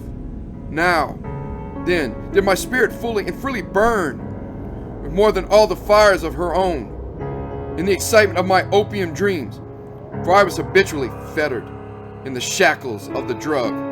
I would call aloud upon her name during the silence of the night, or among the sheltered recesses of the glens by day, as if, through the wild eagerness, the solemn passion, the consuming ardor of my longing for the departed, I could restore her to the pathway she had abandoned. Ah, could it be forever upon the earth? About the commencement of the second month of the marriage, the Lady Rowena was attacked with sudden illness, from which her recovery was slow.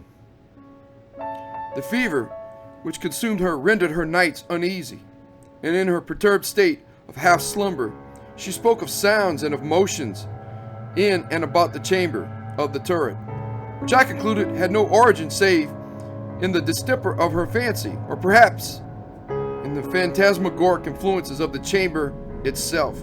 She became at length convalescent, finally well. Yet, but a brief period elapsed ere a second, more violent disorder again threw her upon a bed of suffering, and from this attack her frame, at all times feeble, never altogether recovered. Her illnesses were, after this epoch, of alarming character and of more alarming recurrence, defying alike the knowledge and the great exertions of her physicians, with the increase of the chronic disease which had thus apparently taken to sure hold upon her constitution, to be eradicated by human means. I could not fail to observe a similar increase in the nervous irritation of her temperament and in her excitability by trivial causes of fear. She spoke again, and now more frequently and pertinaciously, of the sounds, of the slight sounds, and of the unusual motions among the tapestries to which she had formerly alluded. One night, near the closing in of September, she pressed this distressing subject with more than unusual emphasis upon my attention. She had just awakened from an unquiet slumber, and I had been watching, with feelings half of anxiety, half of vague terror, the workings of her emaciated countenance. I sat by the side of her ebony bed upon one of the ottomans of India. She partly arose and spoke in an earnest low whisper of sounds which she then heard, but which I could not hear, of motions which she then saw, but which I could not perceive. The wind was rushing hurriedly behind the tapestries, and I wished to show her what, let me confess it, I could not all believe, that those almost inarticulate breathings and those very gently variations of the figures upon the wall were but the natural effects of that customary rushing of the wind. But a deadly pallor overspreading her face had proved to me that my exertions to reassure her would be fruitless. She appeared to be fainting, and no attendants were within call. I remembered where was deposited a decanter of light wine, which had been ordered by her physicians, and hastened across the chamber to procure it. But as I stepped beneath the light of the censer, two circumstances of a startling nature attracted my attention. I had felt that some palpable, although invisible object had passed lightly by my person, and I saw that there lay upon the golden carpet, in the very middle of the rich luster thrown from the censer, a shadow, a faint, indefinite shadow of angelic aspect, such as might be fancied for the shadow of a shade. But I was wild with the excitement of an immoderate dose of opium, and heeded these things but little, nor spoke of them to Rowena. Having found the wine, I recrossed the chamber and poured out a gobletful, which I held to the lips of the fainting lady. She had now partially recovered, however, and took the vessel herself, while I sank upon the ottoman near me, with my eyes fastened upon her person. It was then that I became distinctly aware of a gentle footfall upon the carpet and near the couch, and in a second thereafter, as Rowena was in the act of raising the wine to her lips, I saw, or may have dreamed that I saw, fall within the goblet as if from some invisible spring in the atmosphere of the room, 3 or 4 large drops of a brilliant and ruby-colored fluid. If this I saw, not so Rowena.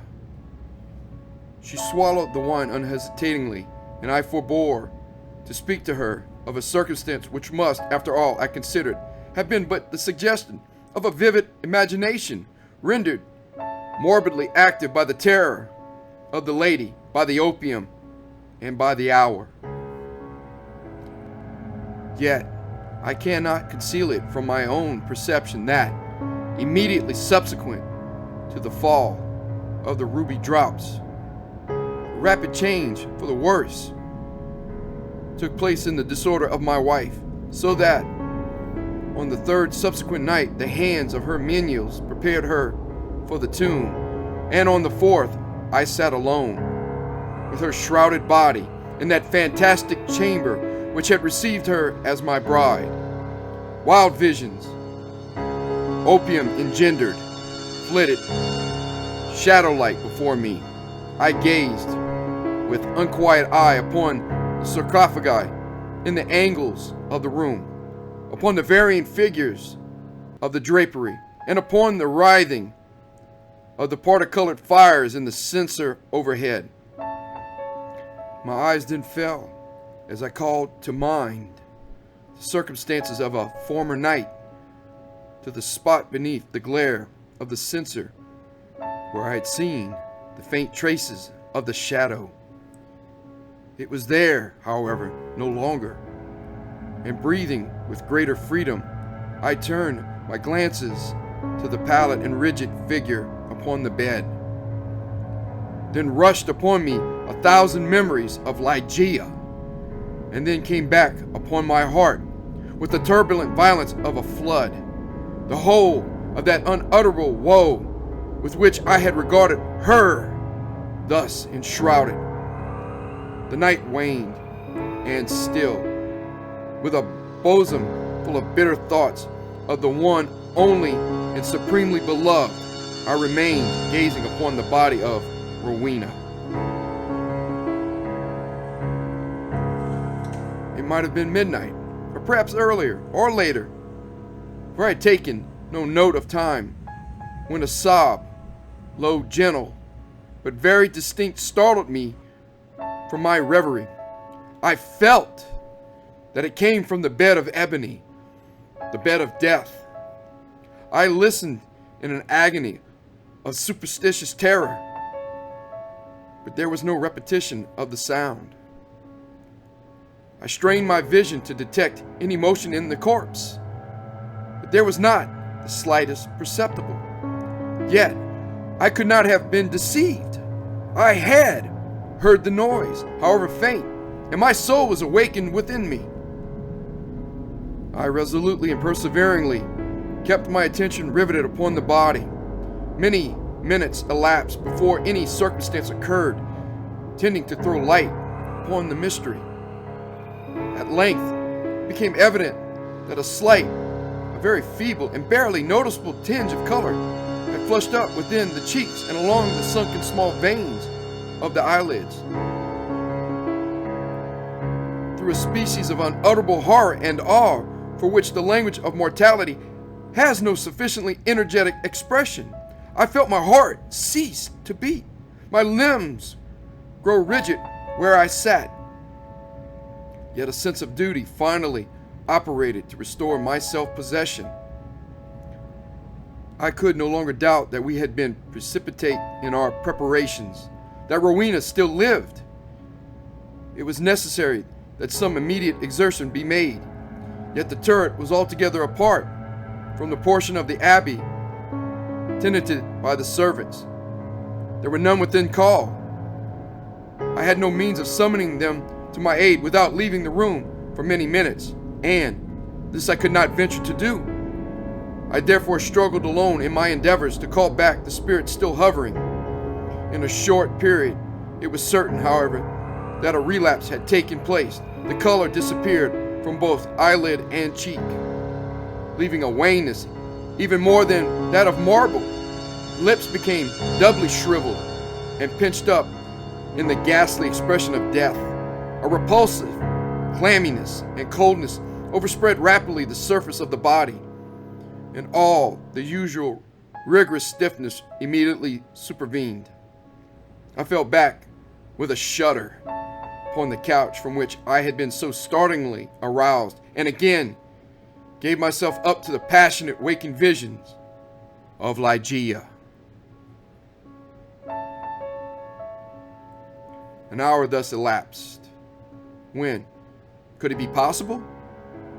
I was a second time aware of some vague sound issuing from the region of the bed. I listened in extremity of horror. The sound came again. It was a sigh. Rushing to the corpse, I distinctly saw, a tremor upon the lips. In a minute afterward, they relaxed, disclosing a bright line of the pearly teeth.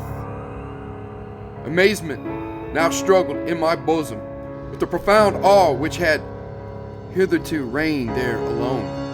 I felt that my vision grew dim, that my reason wandered, and it was only by a violent effort that I at length succeeded in nerving myself to the task which duty thus once more had pointed out. There was now a partial glow upon the forehead and upon the cheek and throat.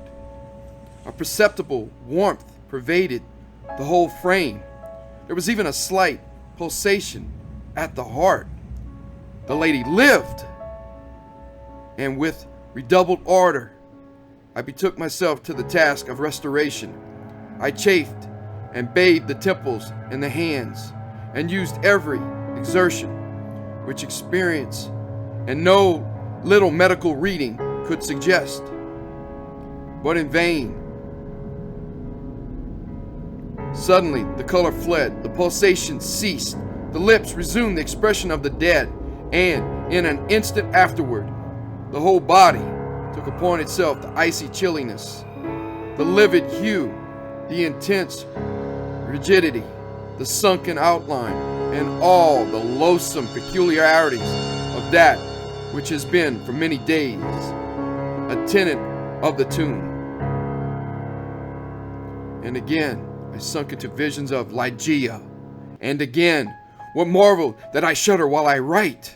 Again there reached my ears a low sob from the region of the ebony bed. But why shall I minutely detail the unspeakable horrors of that night? Why shall I pause to relate how, time after time, until near the period of gray dawn, the hideous drama of revivification was repeated? How each terrific relapse was only into a sterner and apparently more irredeemable death? How each agony wore the aspect of a struggle with some invisible foe? And how each struggle was succeeded by I know not what of wild change in the personal appearance of the corpse. Let me hurry to a conclusion. The greater part of the fearful night had worn away, and she who had been dead once again stirred, and now more vigorously than hitherto, although arousing from a dissolution more appalling in its utter hopelessness than any.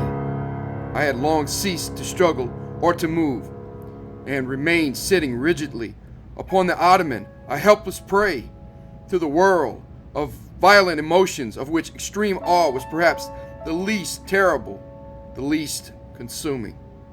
The corpse, I repeat, stirred, and now more vigorously than before. The hues of life flushed up with unwonted energy into the countenance. The limbs relaxed, and, save that the eyelids were yet pressed heavily together, and that the bandages and draperies of the grave still imparted their charnel character to the figure, I might have dreamed that Rowena had indeed shaken off utterly the fetters of death. But if this idea was not, even then, altogether adopted, I could at least doubt no longer, when, arising from the bed, tottering, with feeble steps, with closed eyes, and with the manner of one bewildered in a dream, the thing that was enshrouded advanced boldly, bodily, and palpably into the middle of the apartment. I trembled not, I stirred not, for a crowd of unutterable fancies connected with the air, the stature, the demeanor of the figure, rushing hurriedly through my brain, had paralyzed, had chilled me into stone. I stirred not, but gazed upon the apparition. There was a mad disorder in my thoughts, a tumult unappeasable. Could it indeed be the living Rowena who confronted me? Could it indeed be Rowena at all? The fair-haired, the blue-eyed Lady Rowena Trevanion of Tremaine. Why? Why should I doubt it? The bandage lay heavily about the mouth. Then, might it not be the mouth of the breathing Lady of Tremaine? And the cheeks? There were the roses, as in her noon of life. Yes, these might indeed be the fair cheeks of the living Lady of Tremaine. And the chin, with its dimples, as in health, might it not be hers? But had she then grown taller since her malady? What inexpressible madness seized me with that thought? One bound, and I had reached her feet. Shrinking from my touch, she let fall from her head, unloosened the ghastly cerements which had confined it, and there streamed forth into the rushing atmosphere of the chamber huge masses of long and disheveled hair. It was blacker than the raven wings of the midnight, and now slowly opened the eyes of the figure which stood before me. Here then, at least, I shrieked aloud, can I never be mistaken? These are the full and the black and the wild eyes of my lost love, of the lady Ligeia.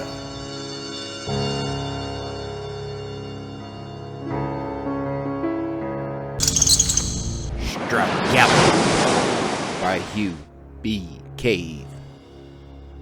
Night, black as pitch, and filled with the wailing of a dead wind, sank like a shapeless specter into the oily waters of the Indian Ocean, leaving a great gray expanse of sullen sea, empty except for a solitary speck that rose and dropped in the long swell. The forlorn thing was a ship's boat. For 7 days and 7 nights it had drifted through the waste, bearing its ghastly burden. Now, groping to his knees, one of the 2 survivors peered away into the east, where the first glare of a red sun filtered over the rim of the world. Within arm's reach, in the bottom of the boat, lay a second figure, face down. All night long, he had lain there. Even the torrential shower, descending in the dark hours and flooding the dory with life-giving water, had failed to move him. The first man crawled forward, scooping water out of the tarpaulin with a battered tin cup. He turned his companion over and forced the stuff through receded lips. Mix. The voice was a cracked whisper. Mix. Good God. You ain't dead, Mix. I ain't left all alone out here. John Miggs opened his eyes feebly. What's wrong? He muttered. We got water, Miggs. Water. You're dreaming again, Yancey. It ain't water. It's nothing but sea. It rained. Yancey screeched. Last night, it rained. I stretched the tarpaulin. All night long, I've been lying face up, letting it rain in my mouth. Miggs touched the tin cup to his tongue and lapped its contents suspiciously. With a mumbled cry, he gulped the water down. Then, gibbering like a monkey, he was crawling toward the tarpaulin. Yancey flung him back, snarling. No, you won't, Yancey rasped. We got to save it, see? We got to get out of here. Miggs glowered at him from the opposite end of the dory. Yancey sprawled down beside the tarpaulin and stared once again over the abandoned sea, struggling to reason things out. They were somewhere in the Bay of Bengal. A week ago, they had been on board the Cardigan, a tiny tramp freighter carrying its handful of passengers from Maine to Georgetown. The Cardigan had foundered in the typhoon off the Morgue archipelago. For 12 hours, she had heaved and groaned through an inferno of swirling seas. Then she had gone under. Yancey's memory of the succeeding events was a twisted, unreal parade of horrors. At first, there had been 5 men in the little boat. 4 days of terrific heat, no water, no food, had driven the little Persian priest mad, and he had jumped overboard. The other 2 had drunk salt water and died in agony. Now he and Miggs were alone. The sun was incandescent in a white-hot sky. The sea was calm, greasy, unbroken, except for the slow, patient black fins that had been following the boat for days. But something else, during the night, had joined the sharks in their hellish pursuit. Sea snakes, hydrophini, wriggling out of nowhere, had come to haunt the dory, gliding in circles round and round, venomous, vivid, vindictive. And overhead were gulls, wheeling, swooping in erratic arcs, cackling fiendishly and watching the 2 men with relentless eyes. Yancey glanced up at them. Gulls and snakes could mean only one thing: land. He supposed they had come from the Andamans, the prison isles of India. It didn't much matter. They were here. Hideous, menacing harbingers of hope. His shirt, filthy and ragged, hung open to the belt, revealing a lean chest tattooed with grotesque figures. A long time ago, too long to remember, he'd gone on a drunken binge in Goa. Jap rum had done it. In company with 2 others of the Cardigan's crew, he had shambled into a tattooing establishment and ordered the Jap, in a bloated voice, to paint anything you damned well like, Professor. Anything at all. And the Jap, being of a religious mind and sentimental, had decorated Yancey's chest with a most beautiful crucifix, large, ornate, and colorful. It brought a grim smile to Yancey's lips as he peered down at it, but presently his attention was centered on something else, something unnatural, bewildering on the horizon. The thing was a narrow bank of fog lying low on the water, as if a distorted cloud had sunk out of the sky and was floating heavily, half submerged in the sea. And the small boat was drifting toward it. In a little while, the fog bank hung dense on all sides.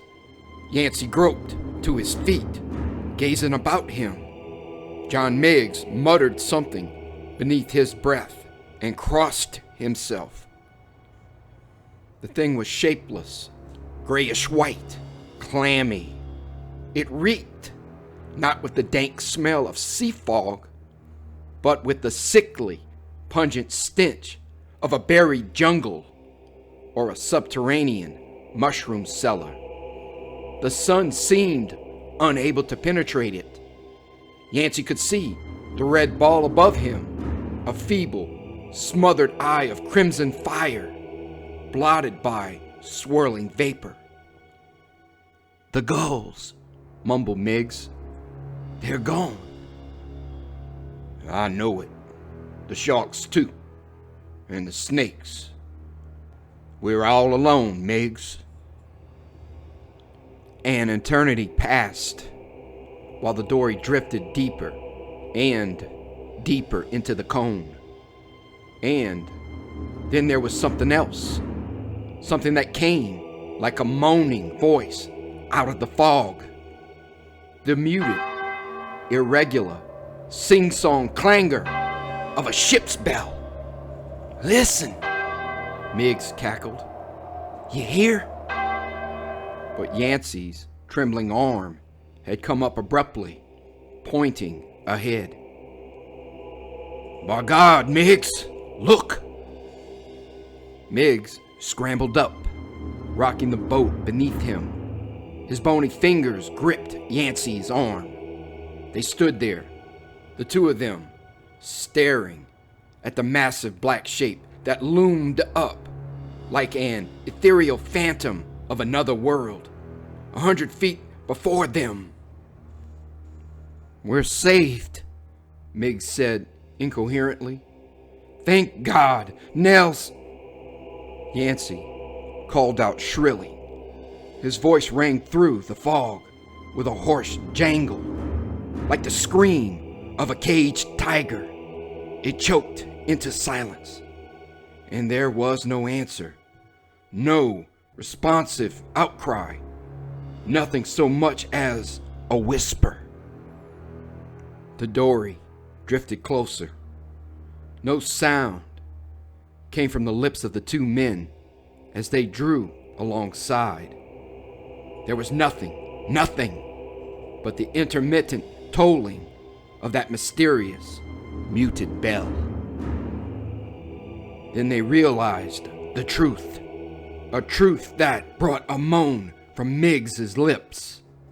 The thing was a derelict, frowning out of the water, inanimate, sullen, buried in its winding sheet of unearthly fog. Its stern was high, exposing a propeller, red with rust and matted with clinging weeds.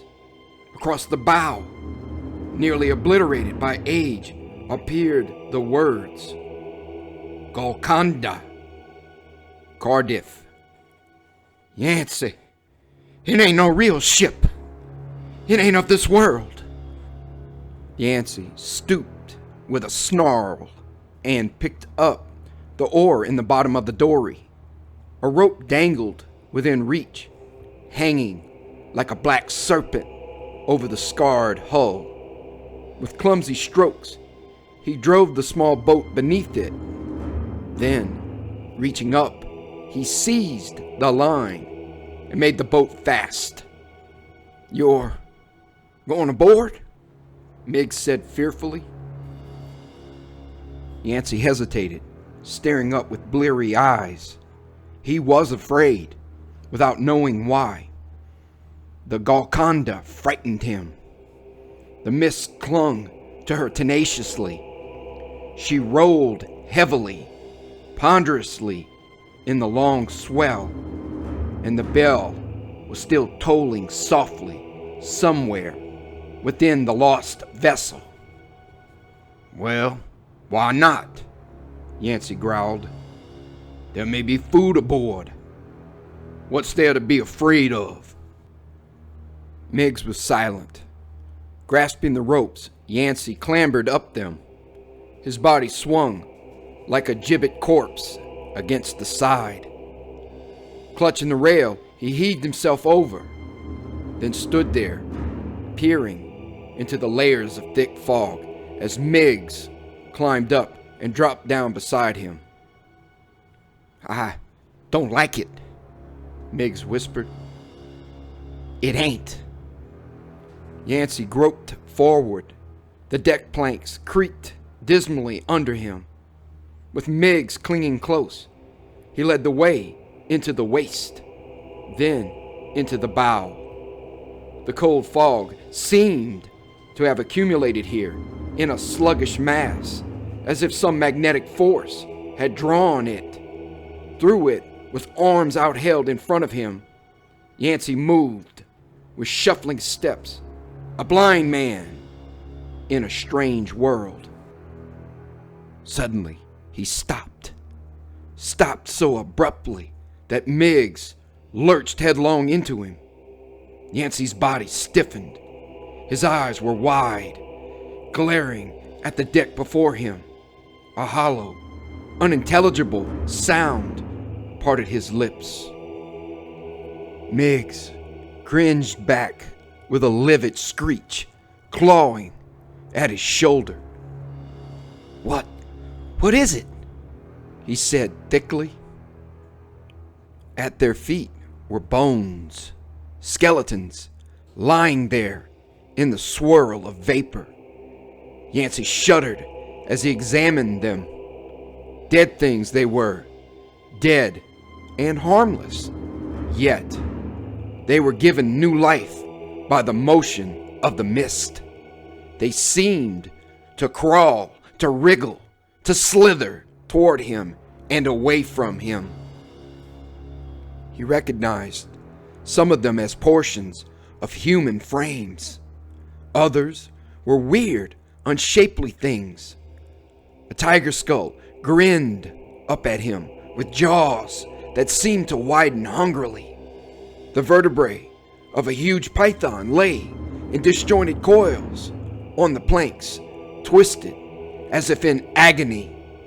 He discerned the skeletonic remains of tigers, tapirs, and jungle beasts of unknown identity, and human heads, many of them, scattered about like an assembly of mocking, dead-alive faces leering at him, watching him with hellish anticipation. The place was a morgue, a charnel house. Yancey fell back, stumbling. His terror had returned with triple intensity. He felt cold perspiration forming on his forehead, on his chest, trickling down the tattooed crucifix. Frantically, he swung about in his tracks and made for the welcome solitude of the stern deck, only to have Miggs clutch feverishly at his arm. "I'm going to get out of here, Nails. That damned bell. These here things." Yancey flung the groping hands away. He tried to control his terror. This ship, this Golconda, was nothing but a tramp trader. She'd been carrying a cargo of jungle animals for some expedition. The beast had got loose, gone amok in a storm. There was nothing fantastic about it. In answer came the intermittent clang of the hidden bell below decks and the soft lapping sound of the water swishing through the thick weeds which clung to the ship's bottom. "Come on," Yancey said grimly. "I'm going to have a look around. We need food." He strode back through the waist of the ship, with Miggs shuffling behind. Feeling his way to the towering stern, he found the fog thinner, less pungent. The hatch leading down into the stern hold was open. It hung before his face like an uplifted hand, scarred, bloated, as if in mute warning.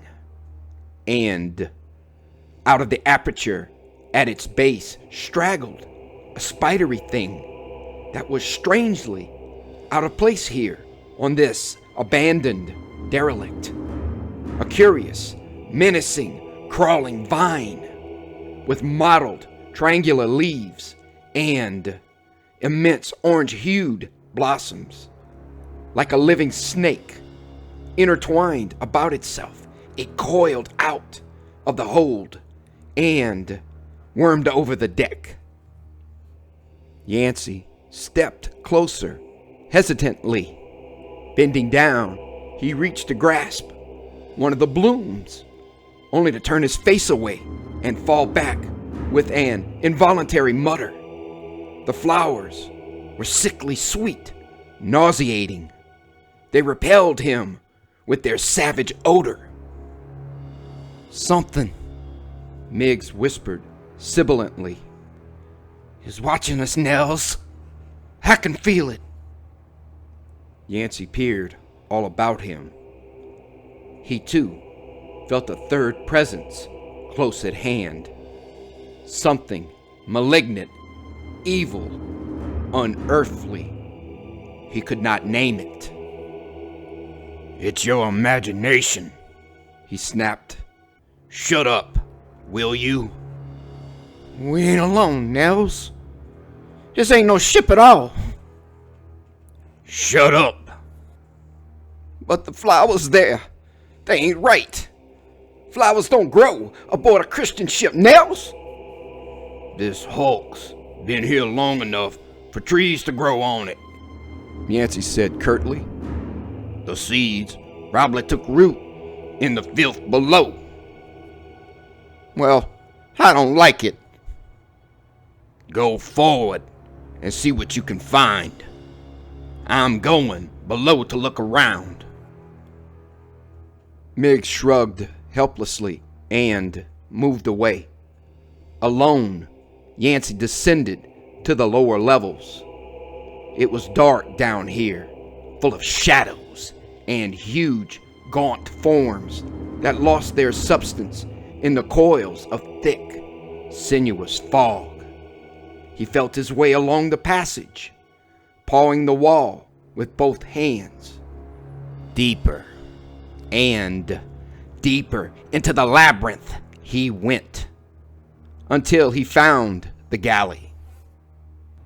The galley was a dungeon, reeking of dead, decayed food, as if the stench had hung there for an eternity without being molested, as if the entire ship lay in an atmosphere of its own, an atmosphere of the grave, through which the clean outer air never broke. But there was food here, canned food that stared down at him from the rotted shelves.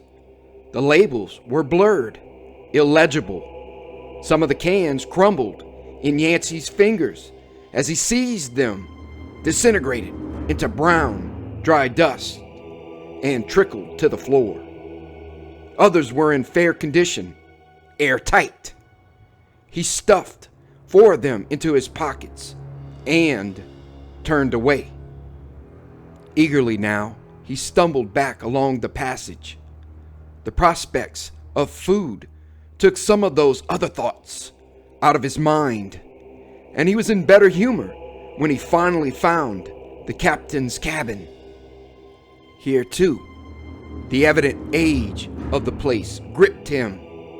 The walls were gray with mold, falling into a broken, warped floor.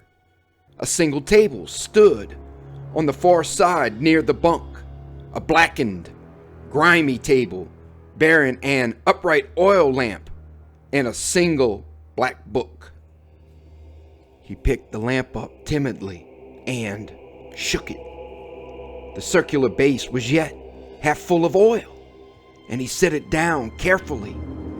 It would come in handy later. Frowning, he peered at the book beside it. It was a seaman's Bible, a small one, lying there, coated with cracked dust, dismal with age. Around it, as if some crawling slug had examined it on all sides, leaving a trail of excretion, lay a peculiar line of black pitch, irregular, but unbroken. Yancey picked the book up and flipped it open. The pages slid under his fingers, allowing a scrap of loose paper to flutter to the floor. He stooped to retrieve it, then, seeing that it bore a line of penciled script, he peered closely at it. The writing was an apparently irrelevant scrawl, a meaningless memorandum, which said crudely, It's the bots on the crates. I know it now, but it is too late. God help me.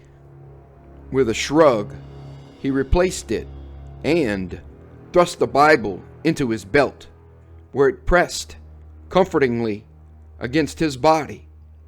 Then he continued his exploration. In the wall cupboard, he found 2 full bottles of liquor, which proved to be brandy. Leaving them there, he groped out of the cabin and returned to the upper deck in search of Miggs. Miggs was leaning on the rail, watching something below.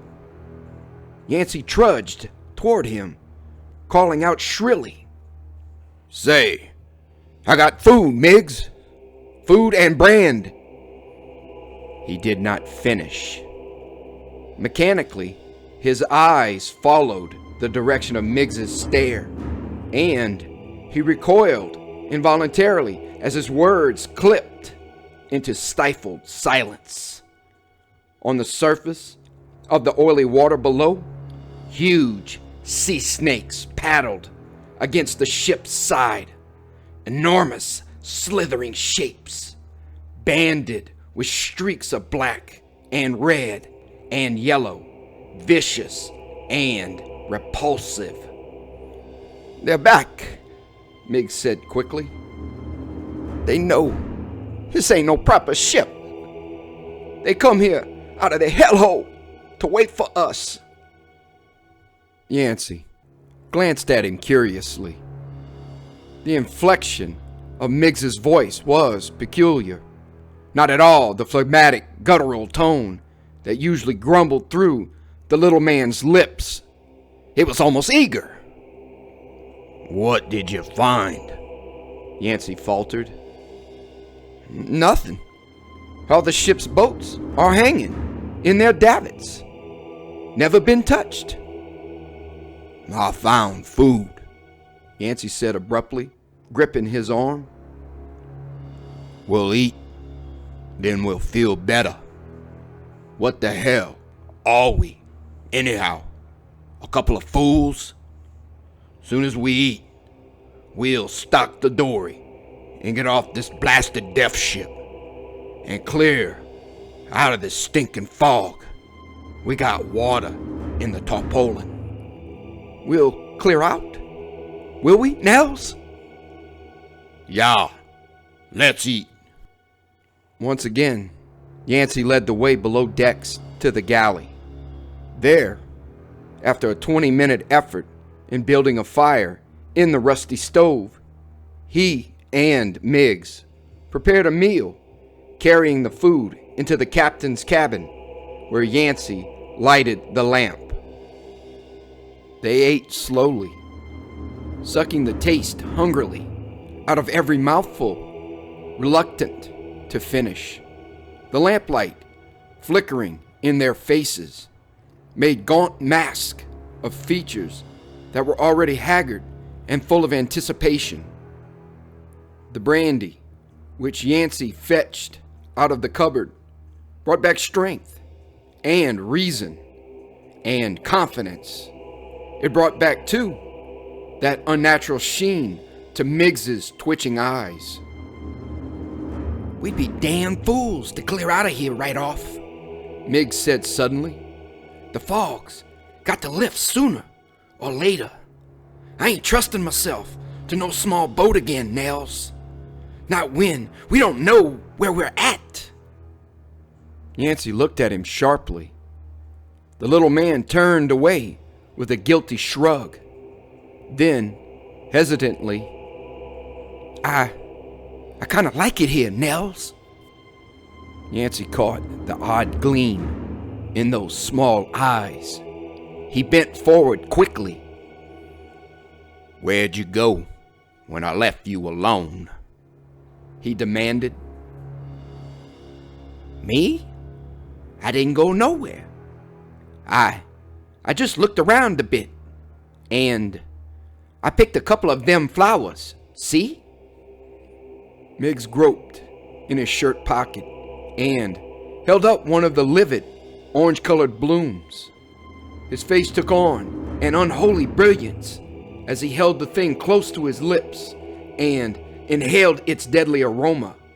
His eyes, glittering across the table, were on fire with sudden, fanatic lust. For an instant, Yancey did not move. Then, with a savage oath, he lurched up and snatched the flower out of Miggs's fingers. Whirling, he flung it to the floor and ground it under his boot. You damned, thick-headed fool, he screeched. You, God help you. Then he went limp, muttering incoherently. With faltering steps, he stumbled out of the cabin and along the black passageway and up on the abandoned deck. He staggered to the rail and stood there, holding himself erect with nerveless hands. God, he whispered hoarsely.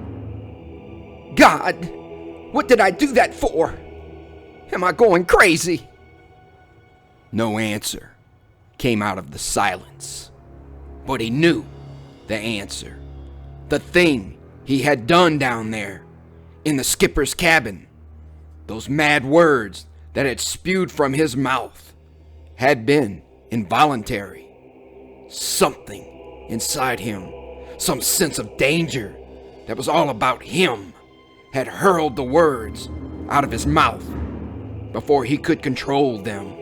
And his nerves were on edge too. They felt as though they were ready to crack. But he knew instinctively that Miggs had made a terrible mistake. There was something unearthly and wicked about those sickly sweet flowers. Flowers didn't grow aboard ships, not real flowers.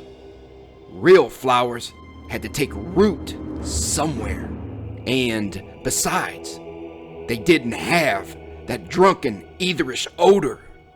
Miggs should have left the vine alone. Clinging at the rail there, Yancey knew it without knowing why.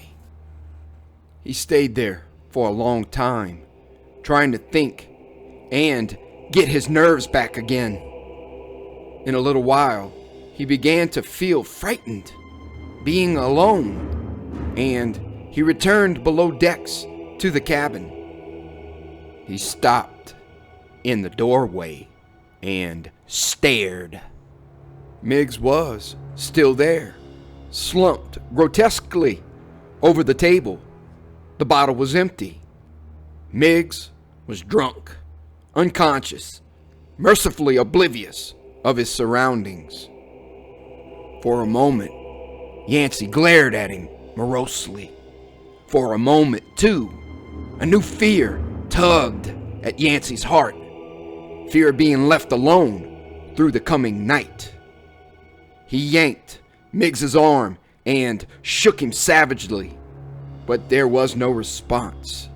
It would be hours, long, dreary, sinister hours, before Miggs regained his senses.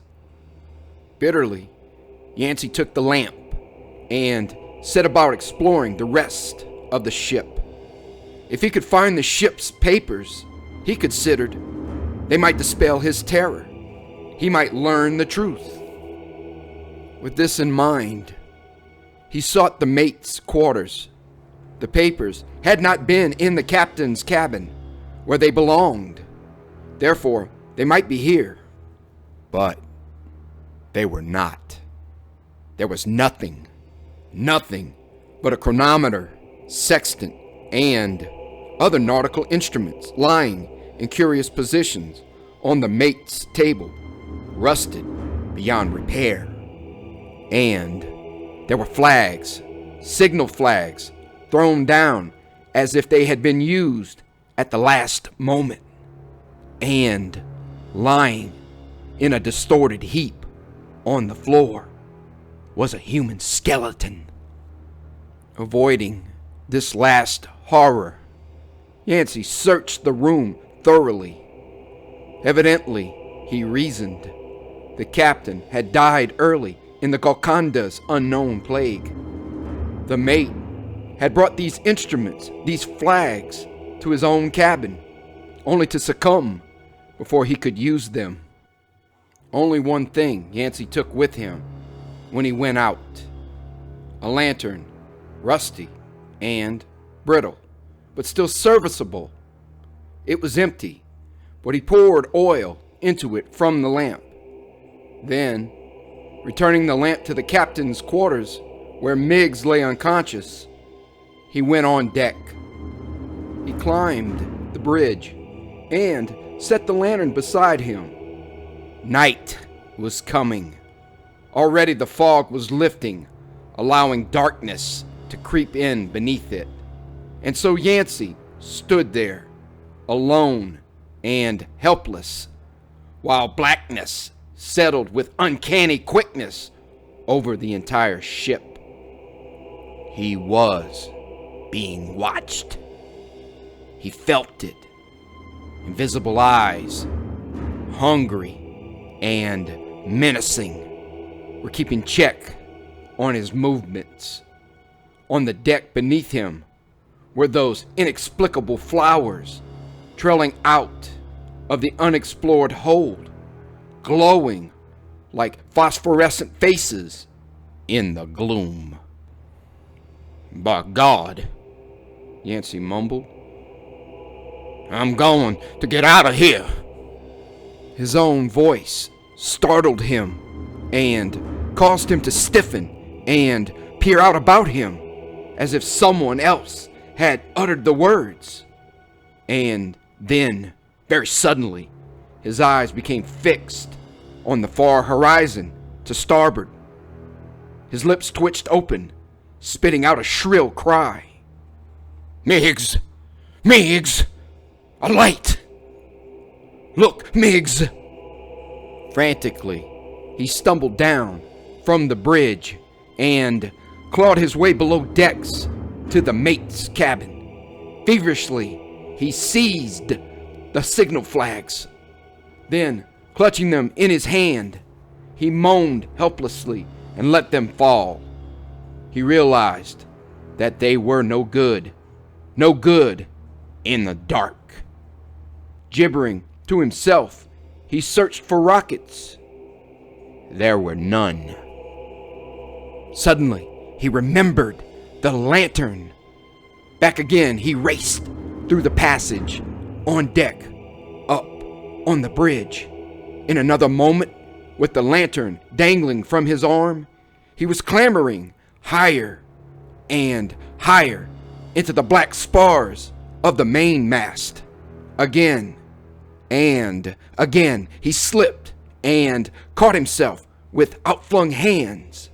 And at length, he stood high above the deck, feet braced, swinging the lantern back and forth.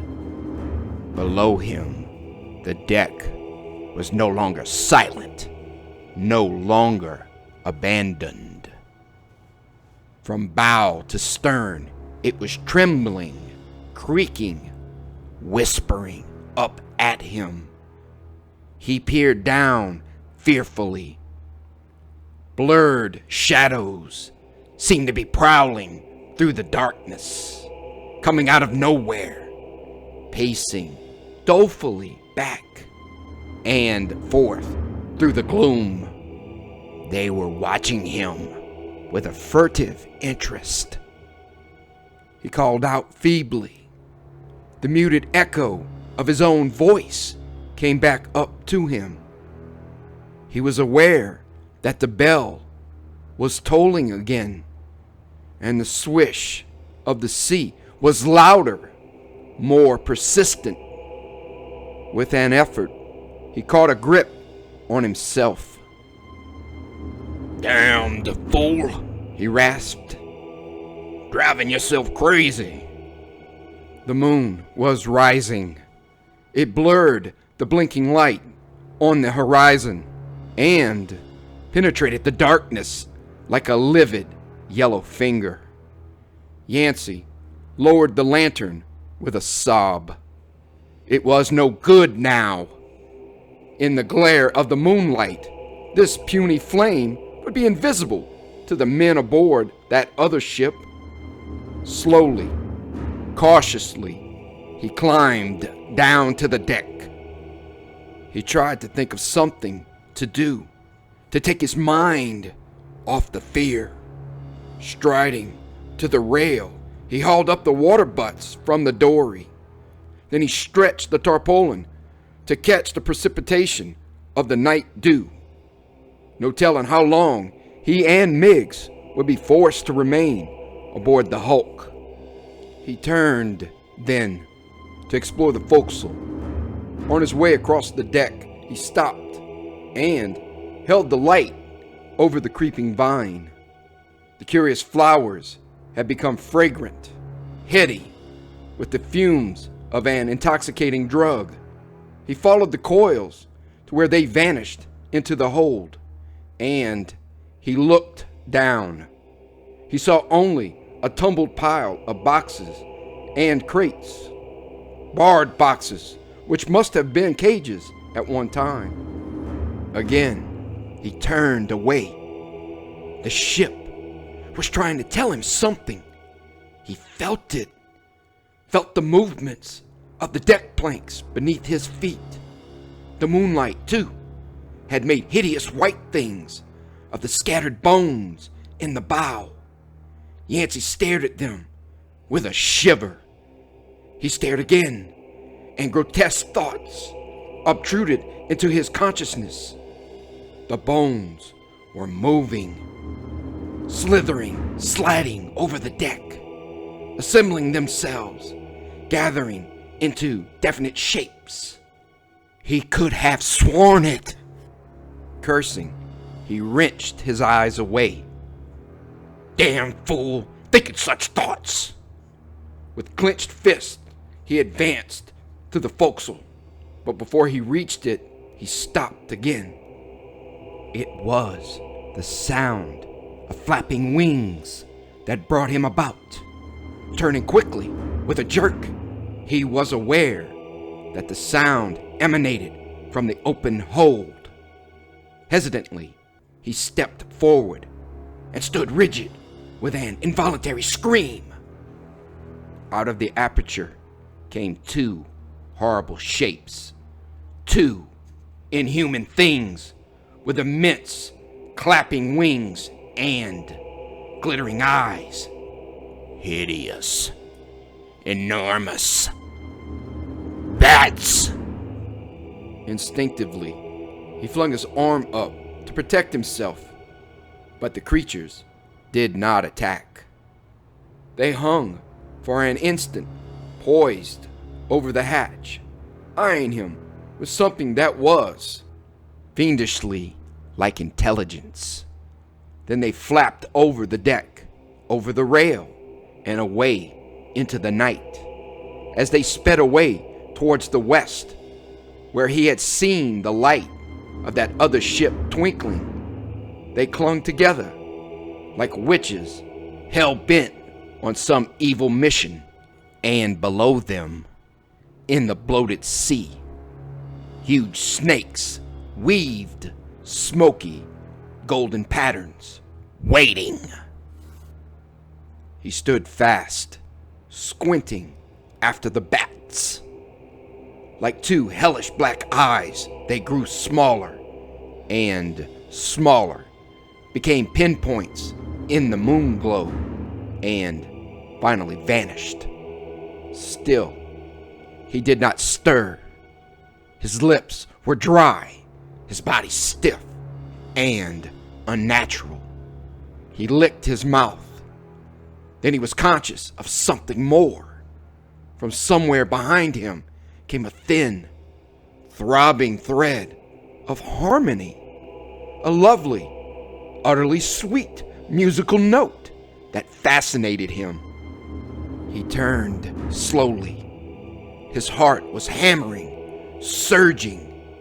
His eyes went suddenly wide. There, not 5 feet from him, stood a human form. Not his imagination. Real. But he had never seen a girl like her before. She was too beautiful. She was wild, almost savage, with her great dark eyes boring into him. Her skin was white, smooth as alabaster.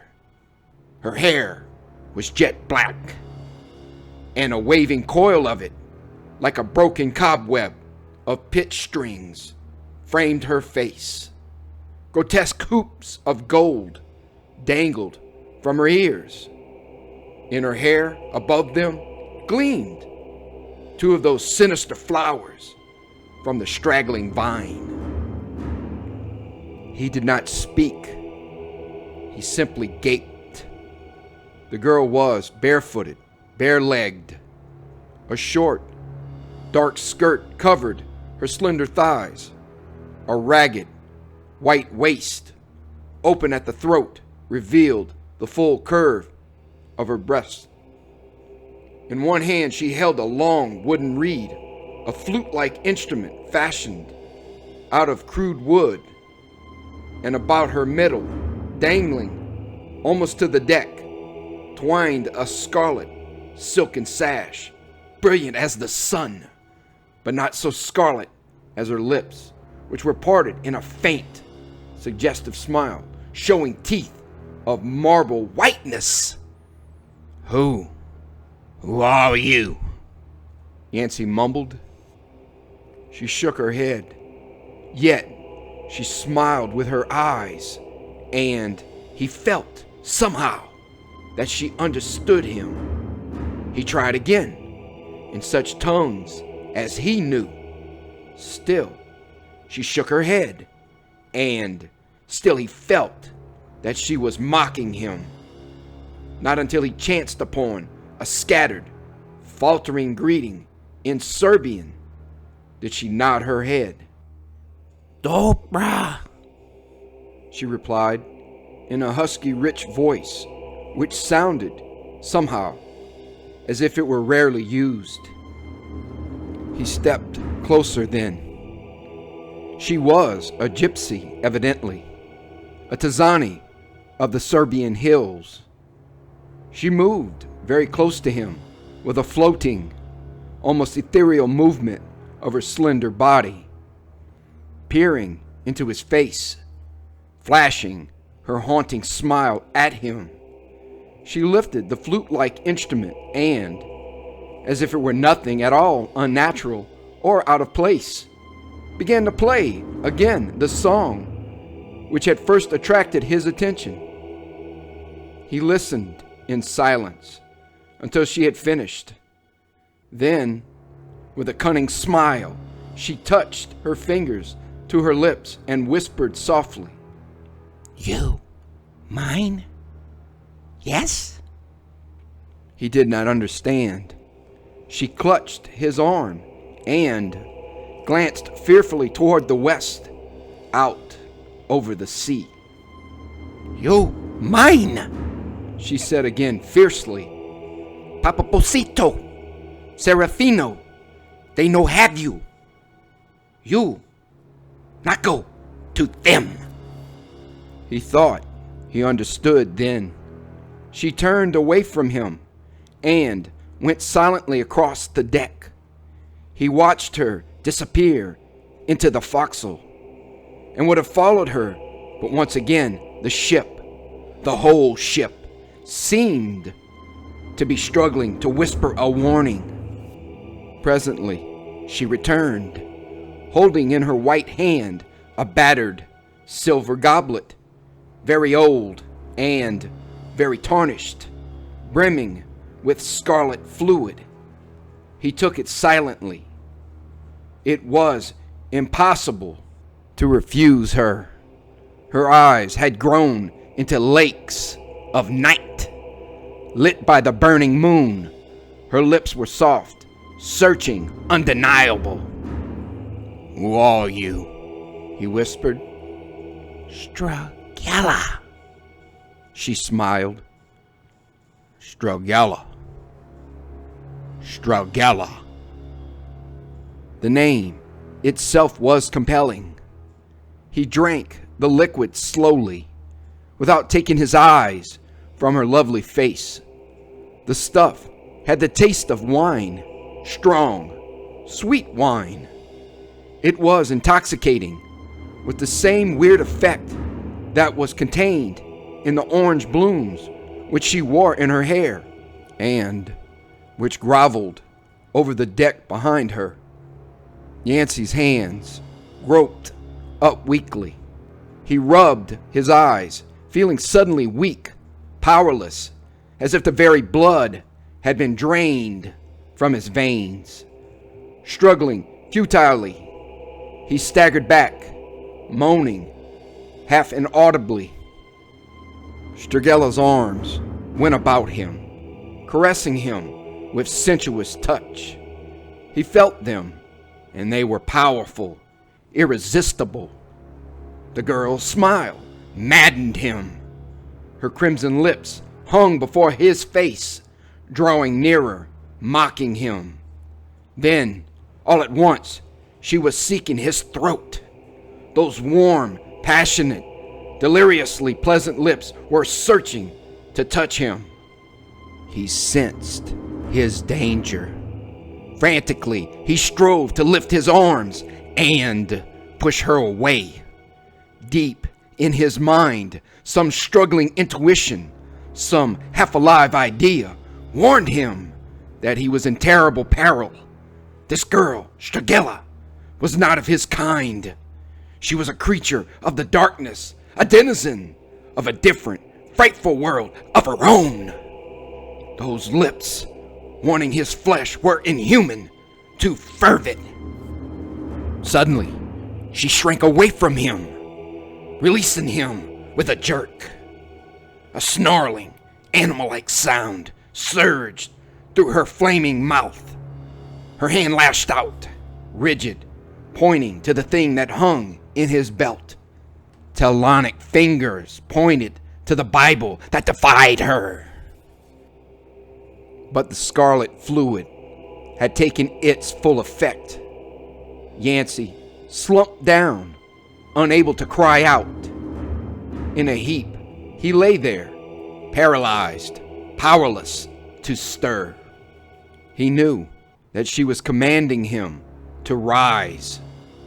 Her lips, moving in pantomime, formed soundless words. Her glittering eyes were fixed upon him, hypnotic. The Bible.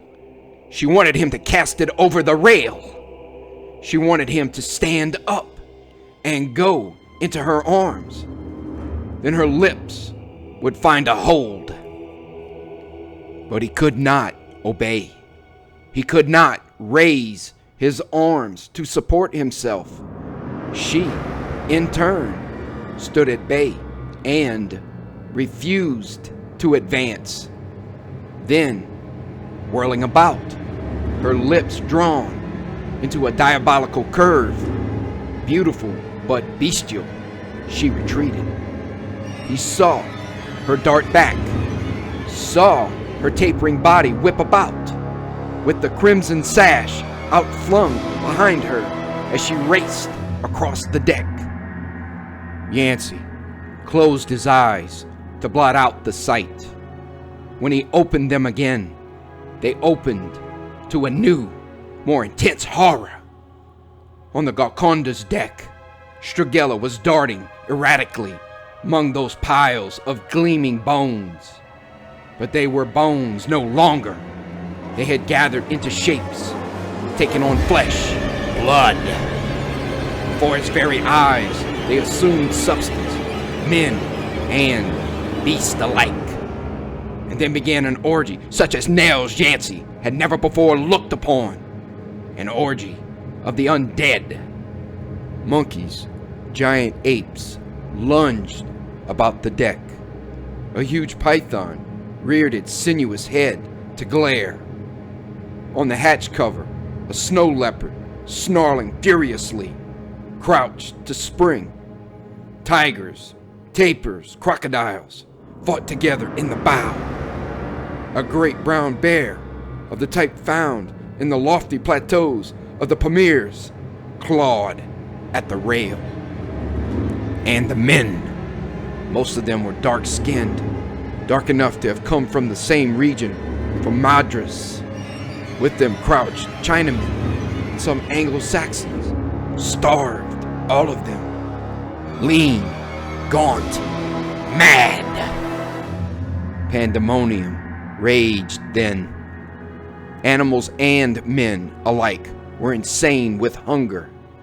In a little struggling knot, the men were gathered about the number 2 hatch, defending themselves.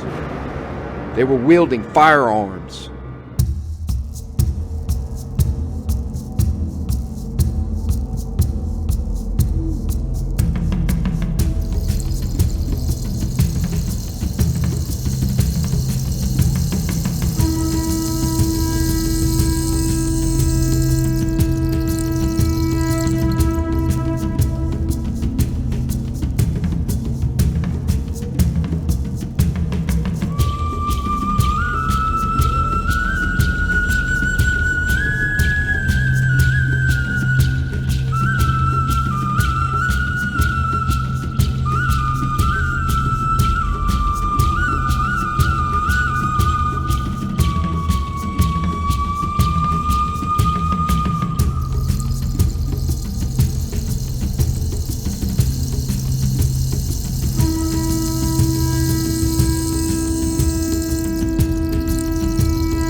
And they spoke to Stragella, spoke to her eagerly. She, in turn, swung about with enraged face and pointed to the Bible in Yancey's belt. But the pantomime was not finished. On the deck, the men and animals lay moaning, sobbing, Stragella turned noiselessly, calling the old man and woman after her, calling them by name. Come, Papa Bosito, Serafino. The tragedy of the ghost ship was being reenacted. Yancey knew it and shuddered at the thought. Starvation, cholera, had driven the Golconda's crew mad. The jungle beast, unfed, hideously savage, had escaped out of their confinement. And now that the final conflict was over, Stragella and Papa Bosito and Serafino were proceeding about their ghastly work. Stragella was leading them. Her charm, her beauty, gave her a hold on the men. They were in love with her. She had made them love her madly and without reason.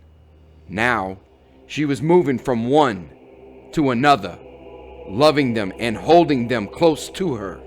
And as she stepped away from each man, he went limp, faint, while she laughed terribly and passed on to the next.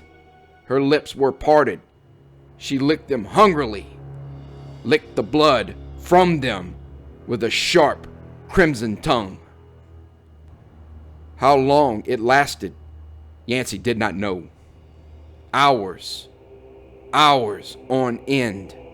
He was aware, suddenly, that a high wind was screeching and wailing in the upper reaches of the ship. And, peering up, he saw that the spars were no longer bare and rotten with age. Great gray sails stood out against the black sky. Fantastic things without any definite form or outline. And the moon above them had vanished utterly. The howling wind was bringing a storm with it, filling the sails to bulging proportions.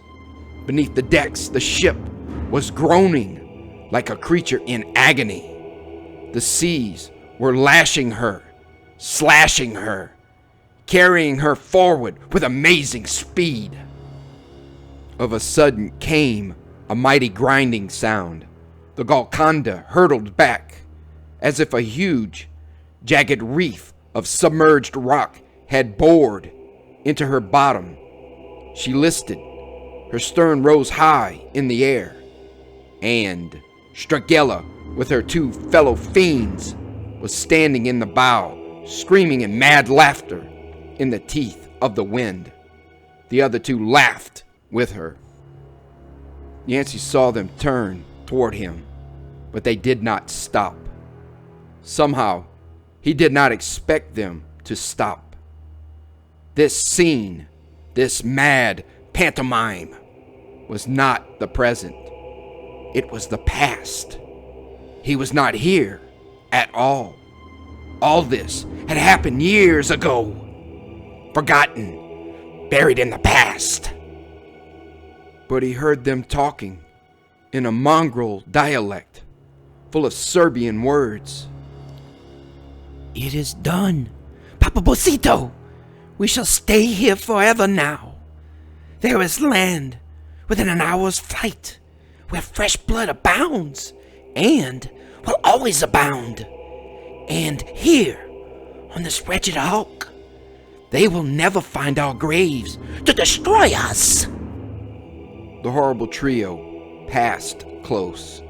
Stragella turned to stare out across the water and raised her hand in silent warning. Yancey, turning wearily to stare in the same direction, saw that the first streaks of daylight were beginning to filter over the sea. With a curious floating, drifting movement, the three undead creatures moved toward the open hatch. They descended out of sight. Yancey, jerking himself erect and surprised to find that the effects of the drug had worn off with the coming of dawn, crept to to the hatch and peered down in time to see those fiendish forms enter their coffins. He knew then what the crates were. In the dim light, now that he was staring directly into the aperture, he saw what he had not noticed before. 3 of those oblong boxes were filled with dank grave earth. He knew then the secret of the unnatural flowers. They had roots. They were rooted in the soil which harbored those undead bodies. Then, like a groping finger, the dawn came out of the sea. Yancey walked to the rail, dazed. It was over now. All over. Their orgy was ended. The Golconda was once more an abandoned, rotted hulk. For an hour, he stood at the rail, sucking in the warmth and glory of the sunlight. Once again, that wall of unsightly mist was rising out of the water on all sides. Presently, it would bury the ship, and Yancey shuddered. He thought of Miggs. With quick steps, he paced to the companionway and descended to the lower passage. Hesitantly, he prowled through the thickening layers of dank fog. A queer sense of foreboding crept over him. He called out even before he reached the door. There was no answer. Thrusting the barrier open, he stepped across the sill, and then he stood still while a sudden harsh cry broke from his lips. Miggs was lying there, half across the table, his arms flung out, his head turned grotesquely on its side, staring up at the ceiling. "Miggs! Miggs!" The sound came choking through Yancey's lips. "Oh, God! Miggs! What's happened?" He reeled forward. Miggs was cold and stiff and quite dead. All the blood was gone out of his face and arms. His eyes were glassy, wide open. He was as white as marble, shrunken horribly. In his throat were 2 parallel marks, as if a sharp-pointed staple had been hammered into the flesh and then withdrawn. The marks of the vampire. For a long time, Yancey did not retreat. The room swayed and lurched before him. He was alone. Alone! The whole ghastly thing was too sudden, too unexpected.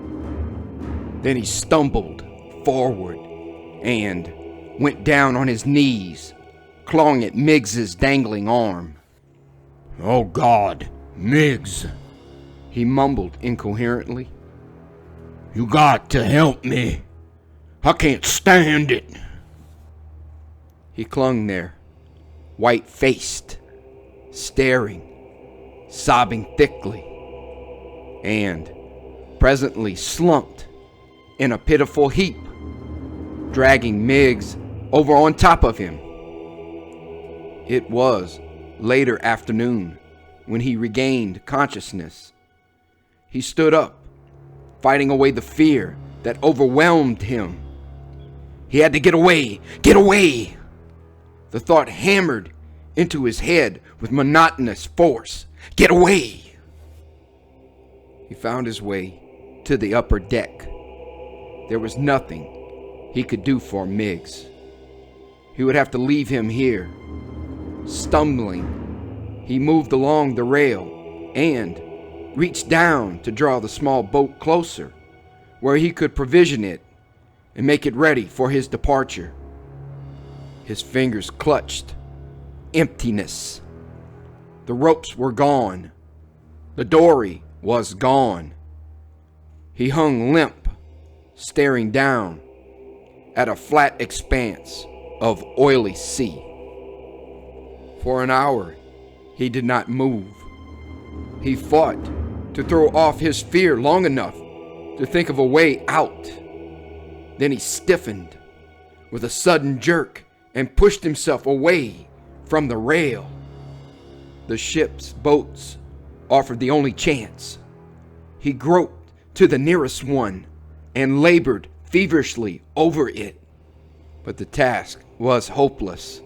The lifeboats were of metal, rusted through and through, wedged in their davits.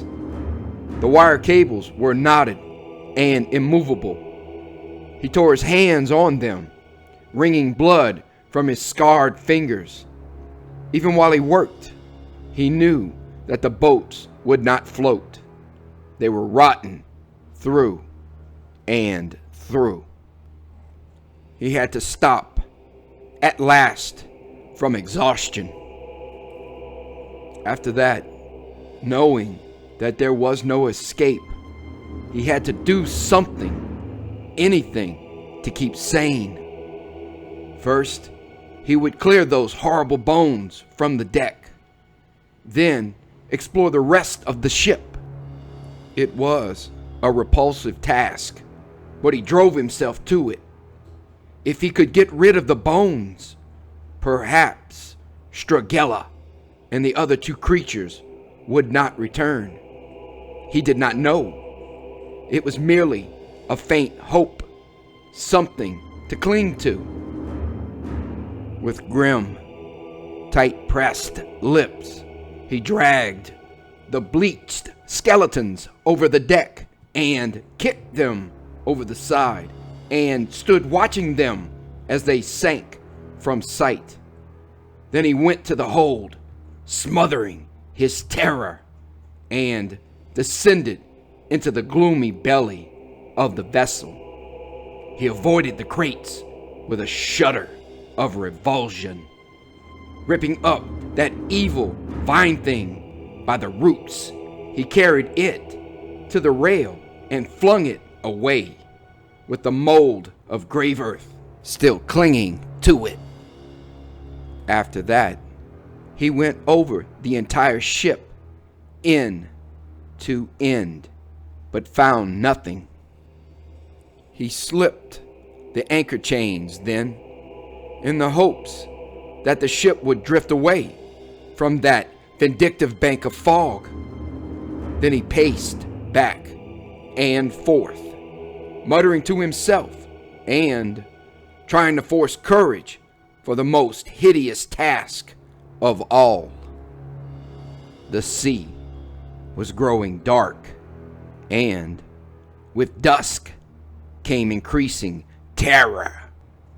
He knew the Golconda was drifting, knew too that the undead inhabitants of the vessel were furious with him for allowing the boat to drift away from their source of food. Or they would be furious when they came alive again after their interim of forced sleep.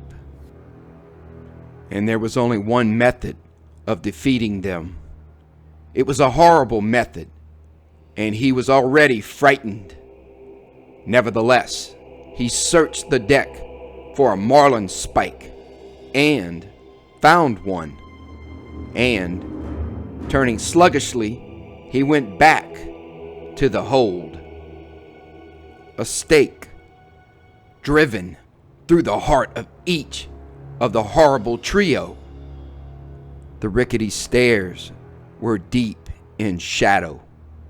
Already, the dying sun, buried behind its wreath of evil fog, was a ring of bloody mist.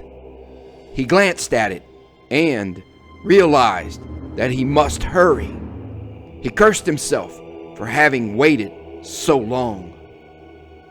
It was hard lowering himself into the pitch-black hold when he could only feel his footing and trust to fate. His boots scraped ominously on the steps. He held his hands above him, gripping the deck timbers. And suddenly he slipped. His foot caught on the edge of a lower step, twisted abruptly, and pitched him forward. He cried out. The marlin spike dropped from his hands and clattered on one of the crates below. He tumbled in a heap, clawing for support.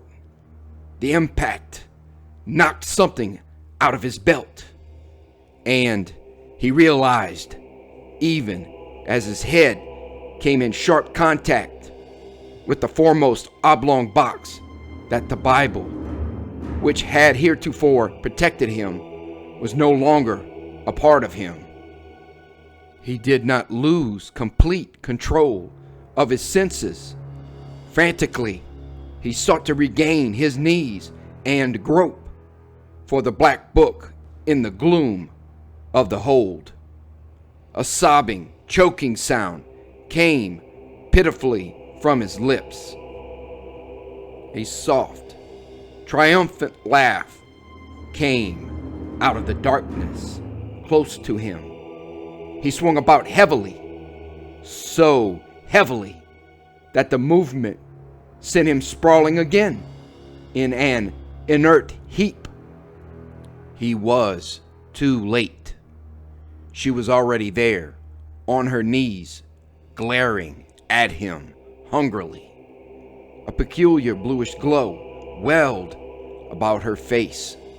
She was ghastly beautiful as she reached behind her into the oblong crate and began to trace a circle about the Bible with a chunk of soft, tarry, pitch-like substance clutched in her white fingers.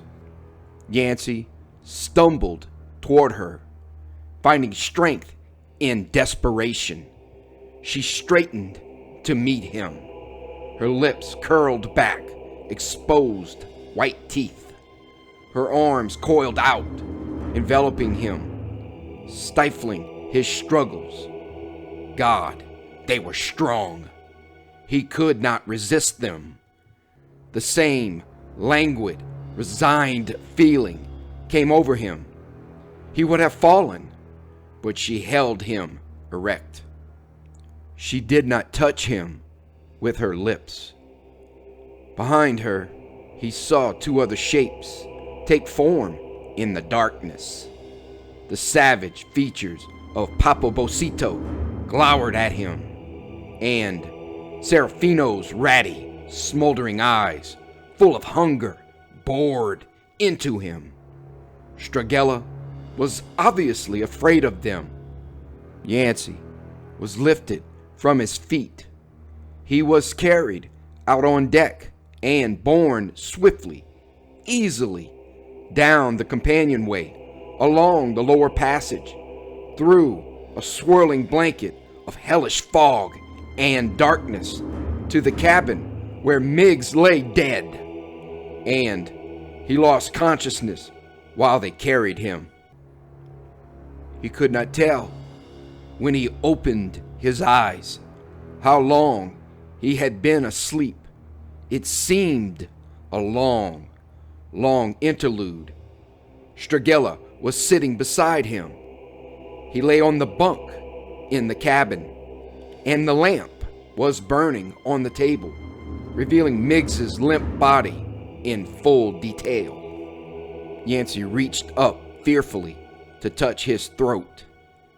There were no marks there. Not yet. He was aware of voices then. Papabosito and the ferret-faced woman were arguing with the girl beside him. The savage old man in particular was being angered by her cool, possessive smile. We are drifting away from the prison isles, Papabosito snarled, glancing at Yancey, with unmasked hate. It is his work, lifting the anchor. Unless you share him with us until we drift ashore, we shall perish. He is mine. Stragella shrugged, modulating her voice to a persuasive whisper. You had the other. This one is mine. I shall have him. He belongs to us all. Why? Stragella smiled. Because he has looked upon the resurrection night? Ah, he is the first to learn our secret. Serafino's eyes narrowed at that, almost to pinpoints. She jerked forward, clutching the girl's shoulder. We have quarreled enough, She hissed. Soon it will be daylight. He belongs to us all because he has taken us away from the Isles and learned our secrets. The words drilled their way into Yancey's brain. The resurrection night. There was an ominous significance in it, and he thought he knew its meaning. His eyes, or his face, must have revealed his thoughts, for Papapocito drew near to him and pointed into his face with a long, bony forefinger, muttering triumphantly. You have seen what no other eyes have seen. The ancient man growled bitterly. Now, for that, you shall become one of us. Stragella wants you. She shall have you for eternity, for a life without death. Do you know what that means? Yancey shook his head dumbly, fearfully. We are the undead, Bocito leered. Our victims become creatures of the blood like us. At night, we are free. During the day, we must return to our graves. That is why. He cast his arm toward the upper deck in a hideous gesture. Those other victims of ours have not yet become like us. They were never buried. They have no graves to return to. Each night, we give them life for our own amusement, but they are not of the Brotherhood yet. Yancey licked his lips and said nothing. He understood then. Every night it happened. A nightly pantomime when the dead become alive again, reenacting the events of the night when the Golconda had become a ship of hell. We are gypsies, the old man gloated. Once we were human, living in our pleasant little camp in the shadow of the Pobias din Potok's crusty peaks in the Morava Valley of Serbia. That was in the time of Milutin, 600s of years ago. Then the vampires of the hills came for us and took us to them. We lived the undead life until there was no more blood in the valley. So we went to the coast, we three, transporting our grave earth with us. And we lived there, alive by night and dead by day, in the coastal villages of the Black Sea, until the time came when we wished to go to the far places. Serafino's guttural voice interrupted him, saying harshly, Hurry! It is nearly done. And we obtained a passage on this Golconda, arranging to have our crates of grave earth carried secretly to the hold. And the ship fell into cholera and starvation and storm. She went aground, and here we are. Ah, but there is blood upon the islands, my pretty one. And so we anchored the Golconda on the reef, where life was close at hand. Yancey closed his eyes with a shudder. He did not understand all of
above decks. He could hear it moaning, wheezing, like a human being in torment. Then the three pairs of glittering orbs moved nearer. The whispered voices ceased, and a cunning smile passed over Stragella's features. Yancey screamed and flattened against the wall. He watched her in fascination as she crept upon him. One arm was flung across her eyes to protect them from the sight of the crucifix. In the other hand, outstretched, groping ever nearer, she clutched that hellish chunk of pitch-like substance with which she had encircled the Bible.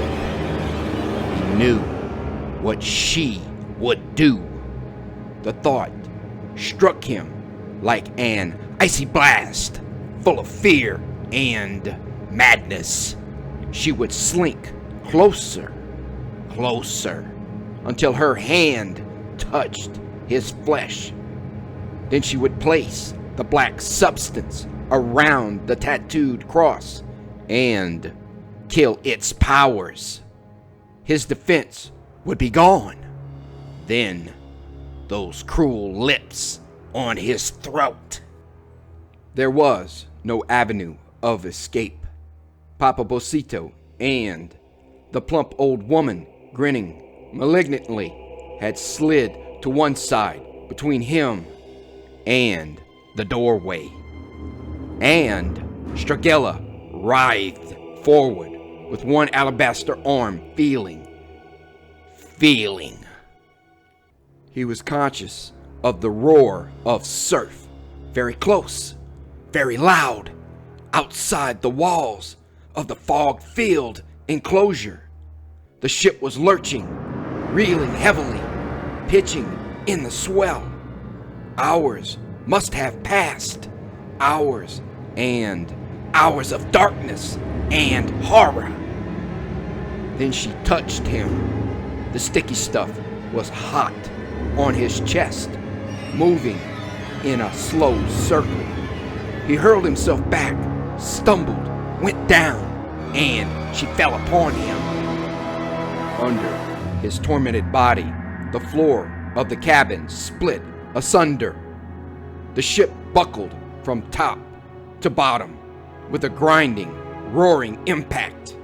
A terrific shock burst through the ancient hulk, shattering its rotted timbers. The lamp caroomed off the table, plunging the cabin in semi-darkness. Through the portholes filtered a gray glare. Stragella's face, thrust into Yancey's, became a mask of beautiful fury. She whirled back. She stood rigid, screaming lividly to Papa Bocito and the old hag. Go back! Go back! She railed. We have waited too long! It is dawn! She ran across the floor, grappling with them. Her lips were distorted. Her body trembled. She hurled her companions to the door. Then, as she followed them into the gloom of the passage, she turned upon Yancey with a last unholy snarl of defeated rage. And she was gone. Yancey lay limp. When he struggled to his feet at last and went on deck, the sun was high in the sky, bloated and crimson, struggling to penetrate the cone of fog which swirled about the ship. The ship lay